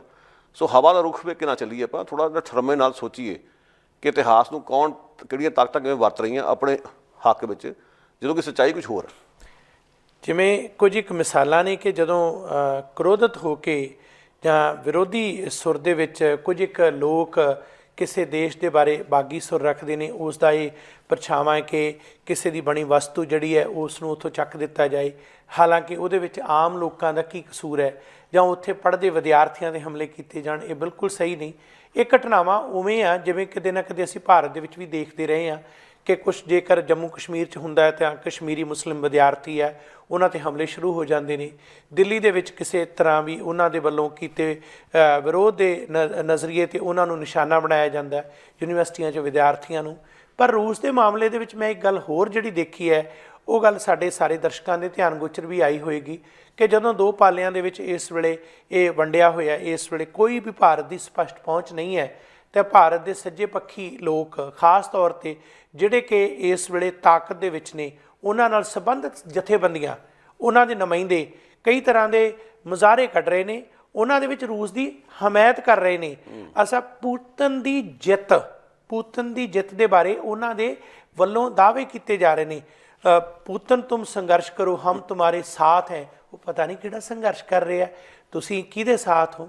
ਇਹ ਗੱਲ ਇੰਨੀ ਕੁ ਮਸ਼ਹੂਰ ਹੋ ਚੁੱਕੀ ਹੈ ਕਿ ਆਮ ਲੋਕਾਂ ਦੇ ਅੰਦਰ ਇਹ ਮਿਸਾਲ ਪੈਦਾ ਕਰ ਦਿੱਤੀ ਗਈ ਹੈ ਕਿ ਹੁਣ ਸਾਡਾ ਝੁਕਾਅ ਹੈ ਉਹ ਪੁਤਿਨ ਵੱਲ ਹੈ। ਪਹਿਲਾਂ ਭਾਰਤ ਦੀ ਪਹੁੰਚ ਰੂਸ ਨਾਲ ਕਿਵੇਂ ਸੀ, ਇਹ ਇੱਕ ਵੱਖਰਾ ਚੈਪਟਰ ਹੈ, ਜਾਂ ਕਿਸ ਤਰ੍ਹਾਂ ਦੀਆਂ ਉੱਥੇ ਯੂਰਪ ਬਨਾਮ ਏਸ਼ੀਆ ਦੀ ਜਿਹੜੀ ਖਿੱਤੇ ਦੀ ਬਣਤਰ ਜਾਂ ਫਿਰ ਪਹੁੰਚ ਖੱਬੇ ਪੱਖੀ ਕਹੋ, ਮਾਰਕਸਵਾਦੀ ਕਹੋ, ਜਾਂ ਜਿਵੇਂ ਵੀ ਹੈ, ਉਹ ਇੱਕ ਵੱਖਰਾ ਵਿਸ਼ਾ ਸੀ। ਪਰ ਅੱਜ ਸੱਜੇ ਪੱਖੀ ਭਾਜਪਾ ਜਾਂ ਉਸ ਦੇ ਨਾਲ ਜੁੜੀਆਂ ਸਮੂਹ ਪਾਰਟੀਆਂ ਤੇ ਉਹਨਾਂ ਦੇ ਵੱਲੋਂ ਪੁਤਿਨ ਤੁਮ ਸੰਘਰਸ਼ ਕਰੋ ਹਮ ਤੁਮਾਰੇ ਸਾਥ ਹੈ, ਇਹੋ ਜਿਹੇ ਜਿਹੜੇ ਜਲੂਸ ਕੱਢੇ ਜਾ ਰਹੇ ਨੇ, ਉਹਨਾਂ ਤੋਂ ਕੀ ਮੈਸੇਜ ਮਿਲਦਾ ਹੈ? ਨਾਜ਼ੀਵਾਦ ਦੇ ਖਿਲਾਫ ਪੁਤਿਨ ਦੀ ਇੱਕ ਤਾਂ ਇਹ ਅੱਜ ਦੀ ਬਿਆਨਬਾਜ਼ੀ, ਦੂਜੀ ਭਾਰਤ ਦੀ ਪਹੁੰਚ ਜਿਹੜੀ ਹੈ ਇਸ ਸਾਰੇ ਮਾਮਲੇ ਦੇ ਵਿੱਚ ਇੱਕ ਬਹੁਤ ਵੱਡਾ ਇਸ ਵੇਲੇ ਵਿਚਾਰਨ ਵਾਲਾ ਵਿਸ਼ਾ ਹੈ। ਸੋ ਜਦੋਂ ਅਸੀਂ ਇਹ ਸਾਰੀਆਂ ਗੱਲਾਂ ਦੇਖਦੇ ਹਾਂ, ਭਾਰਤ ਦੇ ਪ੍ਰਧਾਨ ਮੰਤਰੀ ਜਾਂ ਬਾਕੀ ਜਿਹੜੇ ਮੌਜੂਦਾ ਸਰਕਾਰ ਦੇ ਆਗੂ ਨੇ, ਉਹਨਾਂ ਦੇ ਬਿਆਨ ਵੀ ਦੇਖਦੇ ਹਾਂ, ਉਹ ਕਈ ਵਾਰੀ ਪੇਸ਼ ਕਰਦੇ ਨੇ ਕਿ ਅਸੀਂ ਦੋਨਾਂ ਧਿਰਾਂ 'ਚੋਂ ਕਿਸੇ ਦੇ ਨਾਲ ਨਹੀਂ, ਸਾਡੀ ਜਿਹੜੀ ਹੈ ਪਹੁੰਚ ਹੈ ਨਿਰਪੱਖ ਹੈ। ਇਹ ਨਿਰਪੱਖਤਾ ਨੂੰ ਤੁਸੀਂ ਕਿਵੇਂ ਲੈਂਦੇ ਹੋ, ਅਤੇ ਉਹਨਾਂ ਦੇ ਹਮਾਇਤੀਆਂ ਵੱਲੋਂ ਕੱਢੇ ਜਾ ਰਹੇ ਜਿਹੜੇ ਪ੍ਰੋਟੈਸਟ ਹੈ ਉਹਨਾਂ ਨੂੰ ਕਿਵੇਂ ਲੈਂਦੇ ਹੋ? ਪਹਿਲੀ ਗੱਲ, ਨਿਰਪੱਖਤਾ ਨਾਂ ਦੀ ਕੋਈ ਚੀਜ਼ ਨਹੀਂ ਹੈ। ਇਹ ਜਿਹੜਾ ਇਹ ਕਹਿ ਰਹੇ ਨੇ ਕਿ ਨਿਰਪੱਖ ਹਾਂ, ਅਸੀਂ ਕੁਝ ਨਹੀਂ ਕਰੇ, ਇਹਦਾ ਮਤਲਬ ਸਿੱਧੇ ਤੌਰ 'ਤੇ ਰੂਸ ਦੇ ਨਾਲ ਨੇ। ਕੋਈ ਦੋ ਰਾਵਾਂ ਹੈ ਹੀ ਨਹੀਂ ਇਸ ਗੱਲ 'ਚ। ਡੈਸਮੰਡ ਟੂਟੂ ਪਿੱਛੇ ਚੱਲ ਵਸੇ, ਜਿਸ ਦੇ ਲਈ ਮੋਦੀ ਸਾਹਿਬ ਨੇ ਟਵਿੱਟਰ 'ਤੇ ਜਾ ਕੇ ਉਹਨਾਂ ਨੂੰ ਸ਼ਰਧਾ ਦੇ ਫੁੱਲ ਭੇਂਟ ਕੀਤੇ ਨੇ। ਬੜੇ ਹਾਸੇ ਵਾਲੀ ਗੱਲ ਸੀਗੀ, ਕਿੱਥੇ ਡੈਸਮੰਡ ਟੂਟੂ ਅਤੇ ਕਿੱਥੇ ਮੋਦੀ। ਡੈਸਮੰਡ ਟੂਟੂ ਦੇ ਕਥਨ ਸੀਗੇ ਕਿ ਜਦੋਂ ਜ਼ੁਲਮ ਹੋ ਰਿਹਾ ਹੋਵੇ ਉਸ ਸਥਿਤੀ ਵਿੱਚ ਚੁੱਪ ਰਹਿਣਾ, ਨਿਰਪੱਖ ਰਹਿਣਾ ਜ਼ਾਲਿਮ ਦਾ ਸਾਥ ਦੇਣ ਦੇ ਬਰਾਬਰ ਆ। ਮੋਦੀ ਨੇ ਉਹੀ ਕੀਤਾ। ਜਦੋਂ ਅਸੀਂ ਕਹਿੰਦੇ ਨਿਰਪੱਖ ਆ, ਸਿੱਧੀ ਗੱਲ ਹੈ, ਫਿਰ ਤੁਸੀਂ ਯੂਕਰੇਨ ਨੂੰ ਬਲਦੀ ਤੇ ਬੂਝ ਦਿੱਤਾ ਹੋਇਆ। ਯੂਕਰੇਨ ਦੇ ਨਾਲ ਤੁਸੀਂ ਹੈ ਨਹੀਂ ਗੇ, ਰੂਸ ਦੇ ਨਾਲ ਉਹ ਗੱਲ ਕਲੀਅਰ ਹੋ ਚੁੱਕੀ ਹੈ। ਤੁਸੀਂ ਜਿਹੜੀ ਗੱਲ ਮੂੰਹ ਨਹੀਂ ਕਹਿ ਰਹੇ, ਤੁਹਾਡੇ ਦੁਮ ਛੱਲਿਆਂ ਨੇ ਕਰ ਦਿੱਤੀ, ਜਿਹੜੇ ਨਾਅਰੇਬਾਜ਼ੀ ਕਰਤੀ ਕਿ ਰੂਸ ਸੰਘਰਸ਼ ਕਰੋ ਹਮ ਤੁਮਾਰੇ ਸਾਥ ਹੈ। ਸੋ ਉਹ ਗੱਲ ਬੜੀ ਕਲੀਅਰ। ਪਰ ਮੇਰੇ ਲਈ ਹੈਰਾਨੀ ਵਾਲੀ ਗੱਲ ਹੈ, ਜਿਵੇਂ ਮੈਂ ਪਹਿਲਾਂ ਵੀ ਕਹਿ ਕੇ ਹਟਿਆ ਕਿ ਜਿਹੜਾ ਟਰੰਪ ਦੇ ਸਮਰਥਕ ਤੇ ਜੋ ਪੁਤਿਨ ਦੀ ਜੁੰਡੀ, ਮੋਦੀ ਦੀ ਜੁੰਡੀ ਉਹਦੇ ਨਾਲੋਂ ਵੱਖਰੀ ਨਹੀਂ ਹੈ। ਇਹ ਸਾਰੇ ਇੱਕੋ ਹੀ ਭਿਆਲੀ ਦੇ ਨਾਲ, ਮਤਲਬ ਸਾਰੇ ਸਾਂਝ ਭਿਆਲੀ ਆਪਸ 'ਚ, ਇੱਕੋ ਹੀ ਤਰੀਕੇ ਦੀ ਸੋਚ ਇਹਨਾਂ ਦੀ। ਫਾਸ਼ੀਵਾਦੀ ਰੁਚੀਆਂ ਵਾਲੇ ਲੋਕ, ਨਸਲੀ ਘਿਰਨਾ 'ਚ ਭਰੀ ਹੋਈ ਹੈ। ਤੁਸੀਂ ਵੇਖੋ RSS ਤਾਂ ਖੁਦ ਨਾਜ਼ੀਆਂ ਨੂੰ ਵੰਡਿਆਉਂਦੀ ਰਹੀ ਹੈ, ਉਹ ਤਾਂ ਯਹੂਦੀਆਂ ਦੀ ਨਸਲਕੁਸ਼ੀ ਨੂੰ ਵੀ ਜਾਇਜ਼ ਠਹਿਰਾਉਂਦੀ ਰਹੀ ਹੈ, ਹਿਟਲਰ ਨੂੰ ਵੰਡਿਆਉਂਦੀ ਰਹੀ, ਫਾਸ਼ੀਆਂ ਨੂੰ ਵੰਡਾਉਂਦੀ ਰਹੀ। ਉਹ ਸੰਸਥਾ ਅੱਜ ਹਿੰਦੁਸਤਾਨ 'ਤੇ ਰਾਜ ਕਰ ਰਹੀ ਹੈ। ਸੋ ਜਿਹੜੇ ਅੱਜ ਇੱਥੇ ਬੜੀ ਵੱਡੀ ਗੱਲਾਂ ਕਰ ਰਹੇ ਨੇ ਕਿ ਅਸੀਂ ਪੁਤਿਨ ਦੇ ਖਿਲਾਫ ਆ, ਉਹਨਾਂ ਨੂੰ ਕਹੋ ਮੋਦੀ ਦੇ ਖਿਲਾਫ ਹੀ ਬੋਲੋ ਕੁਝ। ਉਦੋਂ ਉਹਨਾਂ ਨੂੰ ਪਿੱਛੂ ਪਏ ਨੇ ਸਾਰਿਆਂ ਨੂੰ। ਉਹਦੇ ਖਿਲਾਫ ਇੱਕ ਲਫ਼ਜ਼ ਦੀ ਮੂੰਹ ਕੱਢਣ ਨਹੀਂ ਤਿਆਰ। ਉੱਥੇ ਵੀ ਜ਼ੁਲਮੋ ਸਤਮ ਹੋ ਰਿਹਾ, ਘੱਟ ਗਿਣਤੀਆਂ ਦੇ ਹੋ ਰਿਹਾ, ਕਸ਼ਮੀਰ 'ਚ ਹੋ ਰਿਹਾ। ਸੋ ਕਹਿਣ ਦਾ ਮਤਲਬ ਕਿ ਜਿਹੜਾ ਚੱਲ ਰਿਹਾ ਨਾ ਕੰਮ, ਨਾਜ਼ੀਵਾਦ ਦੇ ਨਾਂ 'ਤੇ ਡਰਾਮੇਬਾਜ਼ੀ, ਪੁਤਿਨ ਇਹ ਕਹਿ ਰਿਹਾ ਕਿ ਜੀ ਜੋ ਨਾਜ਼ੀਆਂ ਨਾਲ ਹੋਇਆ ਅਸੀਂ ਉਹ ਕਰਕੇ ਵਿਖਾਵਾਂਗੇ। ਹਾਲਾਂਕਿ ਉਹਦਾ ਕੋਈ ਦਾਅਵਾ ਨਹੀਂ ਬਣਦਾ ਇਸ ਇਤਿਹਾਸ 'ਤੇ। ਉਸੇ ਤਰੀਕੇ ਨਾਲ ਮੋਦੀ ਦਾ ਵੀ ਕੋਈ ਦਾਅਵਾ ਨਹੀਂ ਬਣਦਾ। ਸੋ ਅਸਲੀਅਤ ਇਹੀ ਹੈ ਕਿ ਮੋਦੀ ਦਾ ਲਾਣਾ ਅੰਦਰ ਖਾਤੇ ਪੁਤਿਨ ਦੇ ਨਾਲ ਆ, ਔਰ ਜਿਹੜੇ ਲੋਕ ਕਿਉਂਕਿ ਖੁੱਲ੍ਹ ਕੇ ਗੱਲ ਨਹੀਂ ਕਰ ਸਕਦਾ, ਉਹਨਾਂ ਦੇ ਸਮਰਥਕ ਬਾਹਰ ਸੜਕਾਂ 'ਤੇ ਆ ਕੇ ਇਹੋ ਜਿਹੀਆਂ ਗੱਲਾਂ ਕਰ ਰਹੇ। ਇਸ ਗੱਲ ਨੂੰ ਮੈਂ ਇੱਦਾਂ ਵੇਖਦਾ, ਨਿਰਪੱਖਤਾ ਨਾਂ ਦੀ ਕੋਈ ਚੀਜ਼ ਨਹੀਂ ਹੈ ਇਸ ਪੂਰੇ ਮਾਮਲੇ 'ਚ। ਸੱਚਾਈ ਵੀ ਹੈ ਕਿ ਜਦੋਂ ਜ਼ੁਲਮ ਹੋ ਰਿਹਾ ਉਸ ਵੇਲੇ ਜ਼ਾਲਮ ਦੇ ਵਿਰੁੱਧ ਖੜਨਾ ਹੀ ਜਿਹੜਾ ਅਸਲ 'ਚ ਸਾਡਾ ਫਰਜ਼ ਹੋਣਾ ਚਾਹੀਦਾ। ਜਦੋਂ ਹੁਣ ਸੰਸਾਰ ਜਿਸ ਤਰ੍ਹਾਂ ਦੇ ਇਹਨਾਂ ਹੱਦਾਂ 'ਚ ਵੰਡਿਆ ਜਾ ਰਿਹਾ ਹੈ, ਇੱਕ ਪਾਸੇ ਅਮਰੀਕਾ ਜਾਂ ਕੈਨੇਡਾ ਜਾਂ ਉਹ ਸਾਰੇ ਪੱਛਮੀ ਦੇਸ਼ ਜਿਹੜੇ ਰੂਸ ਦੀ ਇਸ ਪਹੁੰਚ ਦੇ ਖਿਲਾਫ ਨੇ, ਅਤੇ ਨਾਟੋ ਦੇ ਉਹ ਮੁਲਕ ਜਿਹੜੇ ਚਾਹੁੰਦੇ ਨੇ ਕਿ ਕਿਸੇ ਨਾ ਕਿਸੇ ਤਰੀਕੇ ਨਾਲ ਰੂਸ ਦਾ ਜਿਹੜਾ ਟਾਕਰਾ ਕੀਤਾ ਜਾਵੇ। ਨਿਸ਼ਾਨਾ ਜਿਹੜਾ ਕੇਵਲ ਯੂਕਰੇਨ ਹੈ। ਅਤੇ ਯੂਕਰੇਨ ਜੇ ਅੱਜ 9 ਮਈ ਦੀ ਤਾਰੀਖ ਨੂੰ ਜਦੋਂ ਇਹ ਬਿਆਨਬਾਜ਼ੀ ਹੋ ਰਹੀ ਹੈ ਕਿ ਯੂਕਰੇਨ ਨੂੰ ਜਿਹੜਾ ਹੈ ਨਿਸ਼ਾਨਾ ਬਣਾ ਕੇ ਅਸੀਂ ਉਸ 'ਤੇ ਜਿੱਤ ਉਵੇਂ ਹੀ ਹਾਸਲ ਕਰਾਂਗੇ ਜਿਵੇਂ ਨਾਜ਼ੀਆਂ 'ਤੇ ਕੀਤਾ ਜਾ ਰਿਹਾ, ਕੀ ਇਹ ਤੀਜੇ ਵਿਸ਼ਵ ਯੁੱਧ ਵੱਲ ਇਸ਼ਾਰਾ ਨਹੀਂ ਹੈ? ਕੀ ਦੁਨੀਆ ਨੂੰ ਇੱਕ ਹੋਰ ਬਲਦੀ ਦੇ ਬੂਥੇ 'ਚ ਦੇਣ ਵਾਲੀ ਗੱਲ ਨਹੀਂ ਹੈ? ਕਿ ਇਹ ਤਬਾਹੀ ਇੱਥੇ ਹੀ ਰੁਕ ਜਾਏਗੀ, ਜਾਂ ਫਿਰ ਇਹ ਸਬਕ ਸਿਖਾਉਣ ਦੀ ਨੀਤੀ ਜਿਹੜੀ ਹੈ ਇਹ ਦੁਨੀਆ ਨੂੰ ਇੱਕ ਵਾਰ ਫਿਰ ਬਰਬਾਦੀ ਵੱਲ ਲੈ ਜਾਏਗੀ? 9 ਮਈ 1945 ਨੂੰ ਇੱਕ ਜਿਹੜਾ ਮਹਾਯੁੱਧ ਦੂਜਾ ਖਤਮ ਹੋਇਆ ਸੀ, ਅੱਜ ਇਸ ਤਰੀਕ ਨੂੰ ਪੁਤਿਨ ਦਾ ਇਹ ਐਲਾਨ ਕਿ ਅਸੀਂ ਇਹਨਾਂ ਨੂੰ ਸਬਕ ਸਿਖਾਵਾਂਗੇ, ਕਿ ਇਹ ਤੀਜੇ ਵਿਸ਼ਵ ਯੁੱਧ ਵੱਲ ਨਹੀਂ ਲਿਜਾ ਰਿਹਾ? ਇਹ ਬਿਆਨਬਾਜ਼ੀ ਉਸ ਵਰ੍ਹੇਗੰਢ 'ਤੇ ਦੇਣੀ, ਉਸ ਨੂੰ ਆਪਣੀ ਫਤਿਹ ਕਹਿ ਕੇ ਇਸ ਨੂੰ ਫਤਿਹ ਵਾਸਤੇ ਭੂਮੀ ਬਣਾਉਣੀ, ਕੀ ਲੱਗਦਾ ਹੈ ਕਿ ਇੱਕ ਹੋਰ ਬਹੁਤ ਖਤਰਾ ਜਿਹੜਾ ਭਿਅੰਕਰ ਸਾਹਮਣੇ ਆ ਰਿਹਾ? ਖਤਰਾ ਤਾਂ ਗੁਰਦਰ ਸਿੰਘ ਜੀ 100% ਮੰਡਰਾ ਰਿਹਾ ਇਸ ਟਾਈਮ ਸਾਡੇ ਸਿਰਾਂ ਦੇ ਉੱਤੇ। ਇਹ ਦਾਅਵੇ ਨਾਲ ਕਹਿਣਾ ਔਖਾ ਕਿ ਕੀ ਸੱਚਮੁੱਚ ਕੋਈ ਬਹੁਤ ਵੱਡਾ ਵਿਸ਼ਵ ਯੁੱਧ ਛਿੜ ਜਾਊਗਾ ਕਿ ਨਹੀਂ ਛਿੜੂਗਾ। ਇਹਨਾਂ ਸਵਾਲਾਂ ਦਾ ਜਵਾਬ ਤਾਂ ਭਵਿੱਖ ਦੀ ਕੁੱਖ ਵਿੱਚ ਹੈ। ਅਸੀਂ ਤਾਂ ਅਨੁਮਾਨ ਲਾਉਣ ਦੀ ਮਤਲਬ ਹੈਸੀਅਤ 'ਚ ਹਾਂ, ਪਰ ਮੋਟੇ ਤੌਰ 'ਤੇ ਇਹ ਗੱਲ ਕਹੀ ਦੱਸਦੀ ਕਿ ਦੇਖੋ ਉਸਦੇ ਹੁਣ ਤੱਕ ਦੇ ਜਿਹੜੇ ਸਿੱਟੇ ਨੇ ਉਹ ਸਾਡੇ ਸਾਹਮਣੇ ਨੇ। ਇੱਕ ਤਾਂ ਤੇਲ ਇੰਨਾ ਮਹਿੰਗਾ ਹੋ ਗਿਆ, ਇੱਥੇ ਇਸ ਸਮੇਂ ਮਹਿੰਗਾਈ ਕਿੰਨੀ ਵੱਧ ਗਈ ਸਾਡੇ ਆਪਣੇ ਦੇਸ਼ 'ਚ ਆਪਾਂ ਗੱਲ ਕਰ ਲਈਏ, ਉਸ ਦਾ ਵੱਡਾ ਕਾਰਨ ਯੂਕਰੇਨ ਦਾ ਸੰਕਟ ਆ। ਫਿਰ ਕਈ ਜਿਹੜਾ ਖੇਤੀਬਾੜੀ ਦਾ ਸਮਾਨ ਜਿਹੜਾ ਹੈ ਉੱਥੋਂ ਨਹੀਂ ਆ ਸਕੂਗਾ। ਜੇ ਰੂਸ ਨਾਲ ਆਪਾਂ ਸੈਂਕਸ਼ਨਾਂ ਲਾਤੀਆਂ, ਕਈ ਚੀਜ਼ਾਂ ਰੁਕ ਜਾਣਗੀਆਂ ਆਉਣ ਤੋਂ, ਉਸ ਦਾ ਖੇਤੀਬਾੜੀ ਦੇ ਉੱਤੇ ਵੀ ਅਸਰ ਪਊਗਾ। ਯੂਕਰੇਨ ਦੇ ਜਿਹੜੇ ਹਾਲਾਤ ਨੇ ਉਸਦੇ ਕਰਕੇ ਉੱਥੋਂ ਸਮਾਨ ਨਹੀਂ ਆ ਪਾ ਰਿਹਾ। ਸੋ ਦੂਰਅੰਦੇਸ਼ ਸਿੱਟੇ ਤਾਂ ਨਿਕਲਣੇ ਅਗਾਂਹ ਕੋਈ ਤੀਜਾ ਵਿਸ਼ਵ ਯੁੱਧ ਹੋਊਗਾ ਨਹੀਂ ਹੋਊਗਾ ਇਹਦੇ ਬਾਰੇ ਕਹਿਣਾ ਔਖਾ। ਪਰ ਜਿਹੜੀ ਆਹ ਬਿਆਨਬਾਜ਼ੀ ਹੈ ਜੋ ਕੁਝ ਚੱਲ ਰਿਹਾ, ਇਹ ਸਮੱਸਿਆ ਹੱਲ ਨਹੀਂ ਹੋ ਰਹੀ। ਇਹਦੇ ਨਾਲ ਸਮੱਸਿਆ ਦਿਨੋਂ ਦਿਨ ਗੁੰਝਲਦਾਰ ਹੁੰਦੀ ਜਾ ਰਹੀ ਹੈ। ਸੋ ਇਹ ਕੋਈ ਚੰਗੇ ਭਵਿੱਖ ਦੀ ਨਿਸ਼ਾਨੀ ਨਹੀਂ ਹੈ ਜੋ ਕੁਝ ਅਸੀਂ ਵੇਖ ਰਹੇ ਹਾਂ। ਇਹਦਾ ਹੱਲ ਇਹੀ ਹੈ ਕਿ ਜਿਹੜੇ ਦੇਸ਼ ਸੁਲਹ ਸਫਾਈ ਦਾ ਮਸਲਾ ਹੱਲ ਕਰ ਲੈਣ। ਜੋ ਨੈਟੋ ਤੋਂ ਰੂਸ ਆਸ ਕਰਦਾ ਉਹ ਆਸਾਂ ਨੈਟੋ ਪੂਰੀ ਕਰ ਦੇਵੇ, ਤਾਂ ਜੋ ਯੂਕਰੇਨ ਦੇ ਲੋਕਾਂ ਨੂੰ ਵੀ ਰਾਹਤ ਮਿਲੇ ਔਰ ਲੜਾਈ ਦਾ ਵੱਡਾ ਖਤਰਾ ਟਲ ਜਾਵੇ। ਪਰ ਹਾਲ ਦੀ ਕੜੀ ਜਿਹੜੇ ਸਿੱਟੇ ਸਾਡੇ ਸਾਹਮਣੇ ਨੇ, ਜਿਵੇਂ ਤੇਲ ਦਾ ਸੰਕਟ ਪੈਦਾ ਹੋਇਆ, ਉਸ ਦੇ ਚਲਦਿਆਂ ਚੀਜ਼ਾਂ ਮਹਿੰਗੀਆਂ ਹੋ ਗਈਆਂ, ਖੁਰਾਕ ਮਹਿੰਗੀ ਹੋਈ ਹੈ। ਇੱਥੇ ਸਮਾਚਾਰ ਜਿਹੜੇ ਸੁਣਨ ਨੂੰ ਮਿਲ ਰਹੇ ਨੇ, ਵੈਂਕੂਵਰ ਵਰਗੀ ਥਾਂ ਦੇ ਵਿੱਚ ਇੰਟਰਨੈਸ਼ਨਲ ਸਟੂਡੈਂਟ ਅੱਜ ਫੂਡ ਬੈਂਕਾਂ ਦੇ ਨਿਰਭਰ ਨੇ। ਇਸ ਵੇਲੇ ਖੁਰਾਕ ਇੰਨੀ ਮਹਿੰਗੀ ਹੋ ਚੁੱਕੀ ਹੈ। ਜੇ ਅਜੇ ਵੀ ਸਾਨੂੰ ਇਹ ਗੱਲ ਸਮਝ ਨਹੀਂ ਆ ਰਹੀ ਤਾਂ ਕਦੋਂ ਆਊ? ਕਦੋਂ? ਇਹ ਨਾ ਹੋਵੇ ਮੁੜ ਕੇ ਉਹੀ ਗੱਲ ਹੋਵੇ ਕਿ ਆਪਚਤਾ ਇੱਕ ਆਹੋ ਜਬ ਚਿੜੀਆ ਚੁੱਗ ਗਈ ਖੇਤ। ਸੋ ਇਸ ਸਮੇਂ ਤਾਂ ਹੁਣ ਫਿਰ ਵੀ ਗੱਲਬਾਤ ਰਾਹੀਂ ਮਸਲਾ ਹੱਲ ਕੀਤਾ ਜਾ ਸਕਦਾ। ਪਰ ਜੇ ਇਹੀ ਹਾਲ ਰਿਹਾ, ਜੇ ਹੋਰ ਦੇਸ਼ ਵਿੱਚ ਕੁੱਦ ਪਏ, ਤਾਂ ਪਰਮਾਣੂ ਜੰਗ ਦੇ ਵੀ ਖਤਰੇ ਤੋਂ ਅਸੀਂ ਇਨਕਾਰ ਨਹੀਂ ਹੋ ਸਕਦੇ। ਸੰਯੁਕਤ ਰਾਸ਼ਟਰ ਸੰਘ ਉਹ ਸੰਸਥਾ, ਜਿਸ ਸੰਸਥਾ ਦੇ ਬਾਰੇ ਕਿਹਾ ਜਾਂਦਾ ਹੈ ਕਿ ਇਹ ਵਿਸ਼ਵ ਦੇ ਵਿੱਚ ਇੱਕ ਜਥੇਬੰਦੀ ਐਸੀ ਬਣਾਈ ਗਈ ਹੈ ਜਿਹੜੀ ਕਿਤੇ ਵੀ ਕੋਈ ਨਾ ਕੋਈ ਆਪਣਾ ਫੈਸਲਾ ਦੇ ਸਕਦੀ ਹੈ। ਉਸ ਦੇ ਮੁਖੀ ਵੀ ਪਿਛਲੇ ਦਿਨੀ ਯੂਕਰੇਨ 'ਚ ਗਏ, ਉਦੋਂ ਵੀ ਬੰਬਾਰੀ ਜਾਰੀ ਸੀ। ਉਹਨਾਂ ਨੇ ਆਪਣੇ ਕਈ ਭਾਵ ਵਿਅਕਤ ਕੀਤੇ, ਕਈ ਥਾਵਾਂ 'ਤੇ ਆਪਣੀ ਜਿਹੜੀ ਨਿਰਾਸ਼ਾ ਅਤੇ ਨਾਰਾਜ਼ਗੀ ਵੀ ਜ਼ਾਹਰ ਕੀਤੀ, ਪਰ ਉਸ ਦਾ ਕੋਈ ਬਹੁਤਾ ਵੱਡਾ ਅਸਰ ਨਾ ਹੋਇਆ। ਉਸ ਤੋਂ ਬਾਅਦ ਵੀ ਸਕੂਲ ਦੀ ਇੱਕ ਇਮਾਰਤ 'ਤੇ ਜੋ ਹਮਲਾ ਹੋਇਆ, 60 ਜਾਨਾਂ ਗਈਆਂ, ਜਾਂ ਹੋਰ ਉਸ ਦੇ ਦੌਰਾਨ ਕਈ ਹਮਲੇ ਹੋਏ ਸਾਡੇ ਸਾਹਮਣੇ ਨੇ। ਕੀ ਇਹੋ ਜਿਹੇ ਮਾਹੌਲ ਨੂੰ ਰੋਕਣ ਦੇ ਵਿੱਚ ਕੀ ਲੱਗਦਾ ਹੈ ਕਿ ਸੰਯੁਕਤ ਰਾਸ਼ਟਰ ਕੋਈ ਥੋੜ੍ਹਾ ਬਹੁਤਾ ਰੋਲ ਅਦਾ ਕਰ ਸਕਦਾ ਹੈ? ਕੈਨੇਡਾ, ਜਿਸ ਦੇ ਪ੍ਰਧਾਨ ਮੰਤਰੀ ਜਸਟਿਨ ਟਰੂਡੋ ਜਾਂ vice prime minister Christy Freeland, ਉਹ ਜਿਹੜੇ ਆਪਣੇ ਲਾਮ ਲਸ਼ਕਰ ਨਾਲ ਉੱਥੇ ਗਏ, ਜਾਂ ਜਿਸ ਤਰੀਕੇ ਨਾਲ ਉਹਨਾਂ ਦੀ ਇਹ ਚਿੰਤਨ ਜਾਂ ਖਿਆਲ ਨੇ ਕਿ ਅਸੀਂ ਕਿਸੇ ਤਰ੍ਹਾਂ ਯੂਕਰੇਨ ਨੂੰ ਕਲਾਵੇ 'ਚ ਲਈਏ, ਕਿ ਲੱਗਦਾ ਹੈ ਕਿ ਇਹੋ ਜਿਹੇ ਮਾਹੌਲ ਨੂੰ ਕੰਟਰੋਲ ਕਰਨ ਲਈ ਵਧੀਆ ਭੂਮਿਕਾ ਅਦਾ ਕਰ ਸਕਦੇ ਨੇ। ਖਾਸ ਕਰ ਜਿਹੜਾ UNO ਹੈ ਉਸ ਦੇ ਬਾਰੇ UNO ਪਿਛਲੇ ਸਮੇਂ ਦੌਰਾਨ ਕਾਫੀ ਉਸ 'ਤੇ ਆਸਾਂ ਰਹੀਆਂ, ਪਰ ਬਹੁਤੀ ਵਾਰ ਨਿਰਾਸ਼ ਹੀ ਕੀਤਾ UNO ਨੇ। ਪਰ ਇਹ ਸਾਰੇ ਜੋ ਅੱਜ ਚੱਲ ਰਿਹਾ ਕਸ਼ਮਕਸ਼, ਇਸ ਦੇ ਵਿੱਚ ਕੀ ਤੁਹਾਨੂੰ ਆਸ ਹੈ ਕਿ ਕੁਝ ਹੋ ਸਕਦਾ ਹੈ? ਦੇਖੋ UN ਦੇਖਣ ਨੂੰ ਤਾਂ ਬੜਾ ਵਧੀਆ ਲੱਗਦਾ, ਯੂਨਾਈਟਿਡ ਨੇਸ਼ਨਸ ਸਾਰੇ ਸੰਸਾਰ ਦੀ ਪੰਚਾਇਤ ਆ, ਪਰ ਪੰਚਾਇਤ ਦੀ ਆਮਦਨ ਦਾ ਵੱਡਾ ਹਿੱਸਾ ਆਉਂਦਾ ਕਿੱਥੋਂ ਆ, ਇਹ ਵੇਖਣਾ ਪੈਣਾ ਨਾ। ਜਿਹਦੀ ਥੈਲੀ ਸਭ ਤੋਂ ਵੱਡੀ ਆ UN ਉਹਦੀ ਸੁਣਨੀ। UN ਨੇ ਇਰਾਕ ਜੰਗ ਜਦੋਂ ਲੱਗੀ, UN ਉਹਨਾਂ ਨੇ ਕਿਹਾ ਸੀਗਾ ਕਿ ਜੰਗ ਨਾ ਅਜੇ ਲਾਓ, ਅਜੇ ਸਾਡੇ ਕੋਲ ਕੋਈ ਪੁਖਤਾ ਸਬੂਤ ਨਹੀਂ ਕਿ ਇਰਾਕ ਕੋਲ ਸੱਚਮੁੱਚ ਮਾਰੂ ਹਥਿਆਰ ਨੇ। ਉਹਨਾਂ ਦੀ ਗੱਲ ਨੂੰ ਦਰਕਿਨਾਰ ਕਰਕੇ, ਅਣਸੁਣਿਆ ਕਰਕੇ ਇਰਾਕ 'ਤੇ ਚੜ੍ਹਾਈ ਕਰ ਦਿੱਤੀ ਗਈ। ਬਾਅਦ 'ਚ ਚਾਹੇ ਇਹ ਗੱਲ ਨਿਕਲ ਗਈ ਕਿ ਹਾਂ ਸੱਚਮੁੱਚ ਉੱਥੇ ਮਾਰੂ ਹਥਿਆਰ ਨਹੀਂ ਸੀਗੇ, ਪਰ UN ਦੀ ਨਹੀਂ ਸੁਣੀ ਗਈ। ਅਤੇ UN ਨੇ ਕੀ ਕਰ ਲਿਆ ਉੱਥੇ, ਅਤੇ UN ਨੇ ਹੁਣ ਕੀ ਕਰ ਲੈਣਾ? ਯੂਨਾਈਟਿਡ ਨੇਸ਼ਨਸ ਕਹਿਣ ਨੂੰ ਬਹੁਤ ਚੰਗਾ, ਪਰ ਯੂਨਾਈਟਿਡ ਨੇਸ਼ਨਸ ਦੀ ਆਮਦਨ ਦਾ ਵੱਡਾ ਹਿੱਸਾ ਅਮਰੀਕਾ ਅਤੇ ਹੋਰ ਵੱਡੀਆਂ ਤਾਕਤਾਂ ਤੋਂ ਆ ਰਿਹਾ, ਜਿਸ ਕਾਰਨ UN ਦੇ ਹੱਥ ਵੱਜੇ ਹੋਏ। ਸੋ ਬਹੁਤੀ ਆਸ ਨਹੀਂ ਕਰ ਸਕਦੇ ਆਪਾਂ। ਇਹੀ ਹੈ ਕਿ ਸੰਸਾਰ ਭਰ ਵਿੱਚ ਜਿਵੇਂ ਲੋਕ ਰੈਲੀਆਂ ਕੱਢ ਰਹੇ ਨੇ, ਅਮਨ ਰੈਲੀਆਂ, ਉਹਦੇ ਰਾਹੀਂ ਕੋਈ ਸੁਨੇਹਾ ਜਾਵੇ, ਆਪੋ ਆਪਣੀ ਸਰਕਾਰਾਂ ਨੂੰ ਕਹੋ। ਪਰ ਸਮੱਸਿਆ ਕੀ ਬਣ ਗਈ ਕਿ ਇਸ ਪੂਰੀ ਲੜਾਈ ਵਿੱਚ ਜਿਹੜੀ ਖਾਸ ਤੌਰ 'ਤੇ ਕੈਨੇਡਾ 'ਚ ਅਸੀਂ ਵੇਖ ਰਹੇ ਹਾਂ, ਇੱਕ ਅਜੀਬ ਕਿਸਮ ਦਾ ਮਾਹੌਲ ਬਣ ਰਿਹਾ ਕਿ ਇੱਕ ਪਾਸੜ ਜਿਹਾ, ਮਤਲਬ ਰੂਸ ਦੀ ਘੇਰਾਬੰਦੀ, ਜਿਹੜਾ ਕਿ ਮਸਲੇ ਦਾ ਹੱਲ ਨਹੀਂ ਗਾ। ਮੈਂ ਨਹੀਂ ਕਹਿ ਰਿਹਾ ਕਿ ਰੂਸ ਨੂੰ ਬਰੀ ਨਹੀਂ ਕਰ ਰਿਹਾ, ਮੈਂ ਰੂਸ ਧੱਕਾ ਕਰ ਰਿਹਾ, ਸਾਨੂੰ ਨਜ਼ਰ ਆ ਰਿਹਾ, ਪਰ ਇਹ ਸਥਿਤੀਆਂ ਅਸਲ ਤੱਕ ਪਹੁੰਚੀਆਂ ਕਿਵੇਂ? ਇਹ ਸਥਿਤੀ ਪਹਿਲਾਂ ਟਾਲੀ ਕਿਉਂ ਨਾ ਗਈ? ਕਿਉਂ ਅਸੀਂ ਮਾਹੌਲ ਖਰਾਬ ਹੋਣ ਦਿੱਤਾ? ਹੁਣ ਕੀ ਸੱਚਮੁੱਚ ਸਿਰਫ ਘੇਰਾਬੰਦੀ ਨਾਲ ਹੀ ਮਸਲਾ ਹੱਲ ਹੋਣਾ? ਇਹ ਸਾਨੂੰ ਆਪ ਨੂੰ ਸੋਚਣਾ ਪਊਗਾ। ਇਹ ਨਾ ਹੋਵੇ ਕਿ ਰੂਸ ਦੀ ਘੇਰਾਬੰਦੀ 'ਚ ਅਸੀਂ ਇੰਨਾ ਸਮਾਂ ਗਵਾ ਲਈਏ ਕਿ ਬਾਅਦ 'ਚ ਲੜਾਈ ਹੋਰ ਵੀ ਤਿੱਖੀ ਹੋ ਜਾਏ ਅਤੇ ਉਨਾ ਹੀ ਨੁਕਸਾਨ ਯੂਕਰੇਨ ਦਾ ਵੱਧ ਹੋਵੇ। ਜਾਂ ਤਾਂ ਇਹਨਾਂ ਮੁਲਕਾਂ ਦੇ ਜਿਹੜੇ ਲੀਡਰ ਹੁਣ ਉੱਥੇ ਗੇੜਾ ਜਿਹਾ ਮਾਰ ਕੇ ਆਏ, ਬਹੁਤੇ ਧਾੜ ਵੀ ਨੇ, ਤਾਂ ਫਿਰ ਭੇਜਣ ਮਾਰੂ ਜਹਾਜ਼ ਉੱਥੇ ਇੱਕ ਪਾਸਾ ਕਰ ਹੀ ਦੇਣ ਰੂਸ ਦਾ। ਕੀ ਉਹ ਸੰਭਵ ਹੈ? ਇਹ ਆਪਣੇ ਆਪ ਨੂੰ ਪੁੱਛ ਕੇ ਵੇਖੋ। ਸੋ ਇਹ ਹੁਣ ਹਾਲਾਤ ਜਿਸ ਪਾਸੇ ਪਹੁੰਚੇ ਹੋਏ ਆ, ਗੱਲਬਾਤ ਰਾਹੀਂ ਮਸਲਾ ਹੱਲ ਹੋਣਾ, ਕਿਉਂਕਿ ਲੰਬੇ ਸਮੇਂ ਦੇ ਲਈ ਇਹ ਲੜਾਈ ਜਿਹੜਾ ਹੈ, ਇਸ ਨੂੰ ਆਪਾਂ ਨਹੀਂ ਅਲਾਓ ਕਰ ਸਕਦੇ ਕਿ ਚੱਲਦੀ ਰਹੇ। ਪਰ ਜੇ ਅਸੀਂ ਇਹ ਕਹੀਏ ਕਿ ਸਿਰਫ ਰੂਸ ਦੇ ਖਿਲਾਫ ਸੁਰ ਤਿੱਖੀ ਕਰਨ ਨਾਲ ਮਸਲਾ ਹੱਲ ਹੋ ਜਾਊਗਾ, ਮੇਰਾ ਖਿਆਲ ਮਸਲਾ ਹੱਲ ਨਹੀਂ ਹੋਣਾ। ਕਿਉਂਕਿ ਅੰਦਰ ਖਾਤੇ ਰੂਸ ਨੂੰ ਚਾਈਨਾ ਦੀ ਵੀ ਲੋੜ ਆ, ਚਾਈਨਾ ਨੂੰ ਰੂਸ ਦੀ ਲੋੜ ਆ, ਕਈ ਤਰ੍ਹਾਂ ਦੇ ਸਮੀਕਰਨ ਨੇ ਇੱਦਾਂ ਦੇ। ਸੋ ਇੰਨਾ ਸੌਖਾ ਨਹੀਂ ਆ ਵਾਲਾ। ਪਰ ਜੋ ਹਾਲਾਤ ਨੇ, ਇਸ ਵਿੱਚੋਂ ਫੌਰੀ ਤੌਰ 'ਤੇ ਸੀਜ਼ ਫਾਇਰ, ਜੰਗਬੰਦੀ ਕਰਾ ਕੇ ਸੈਟਲ ਕਰਨ ਦਾ ਵੇਲਾ ਆ ਚੁੱਕਿਆ, ਕਿਉਂਕਿ ਅਸੀਂ ਸਮਾਂ ਵੈਸੇ ਹੀ ਗਵਾ ਚੁੱਕੇ ਹਾਂ। 2 ਮਹੀਨੇ ਤੋਂ ਉੱਪਰ ਹੋ ਚੁੱਕੇ। ਬਿਲਕੁਲ ਲਗਾਤਾਰ ਤਬਾਹੀ ਦੇ ਸਮਾਚਾਰ ਮਿਲ ਰਹੇ, ਬਹੁਤੇ ਚੰਗੇ ਸੰਕੇਤ ਹੈ ਨਹੀਂ ਆ ਬਾਰੇ।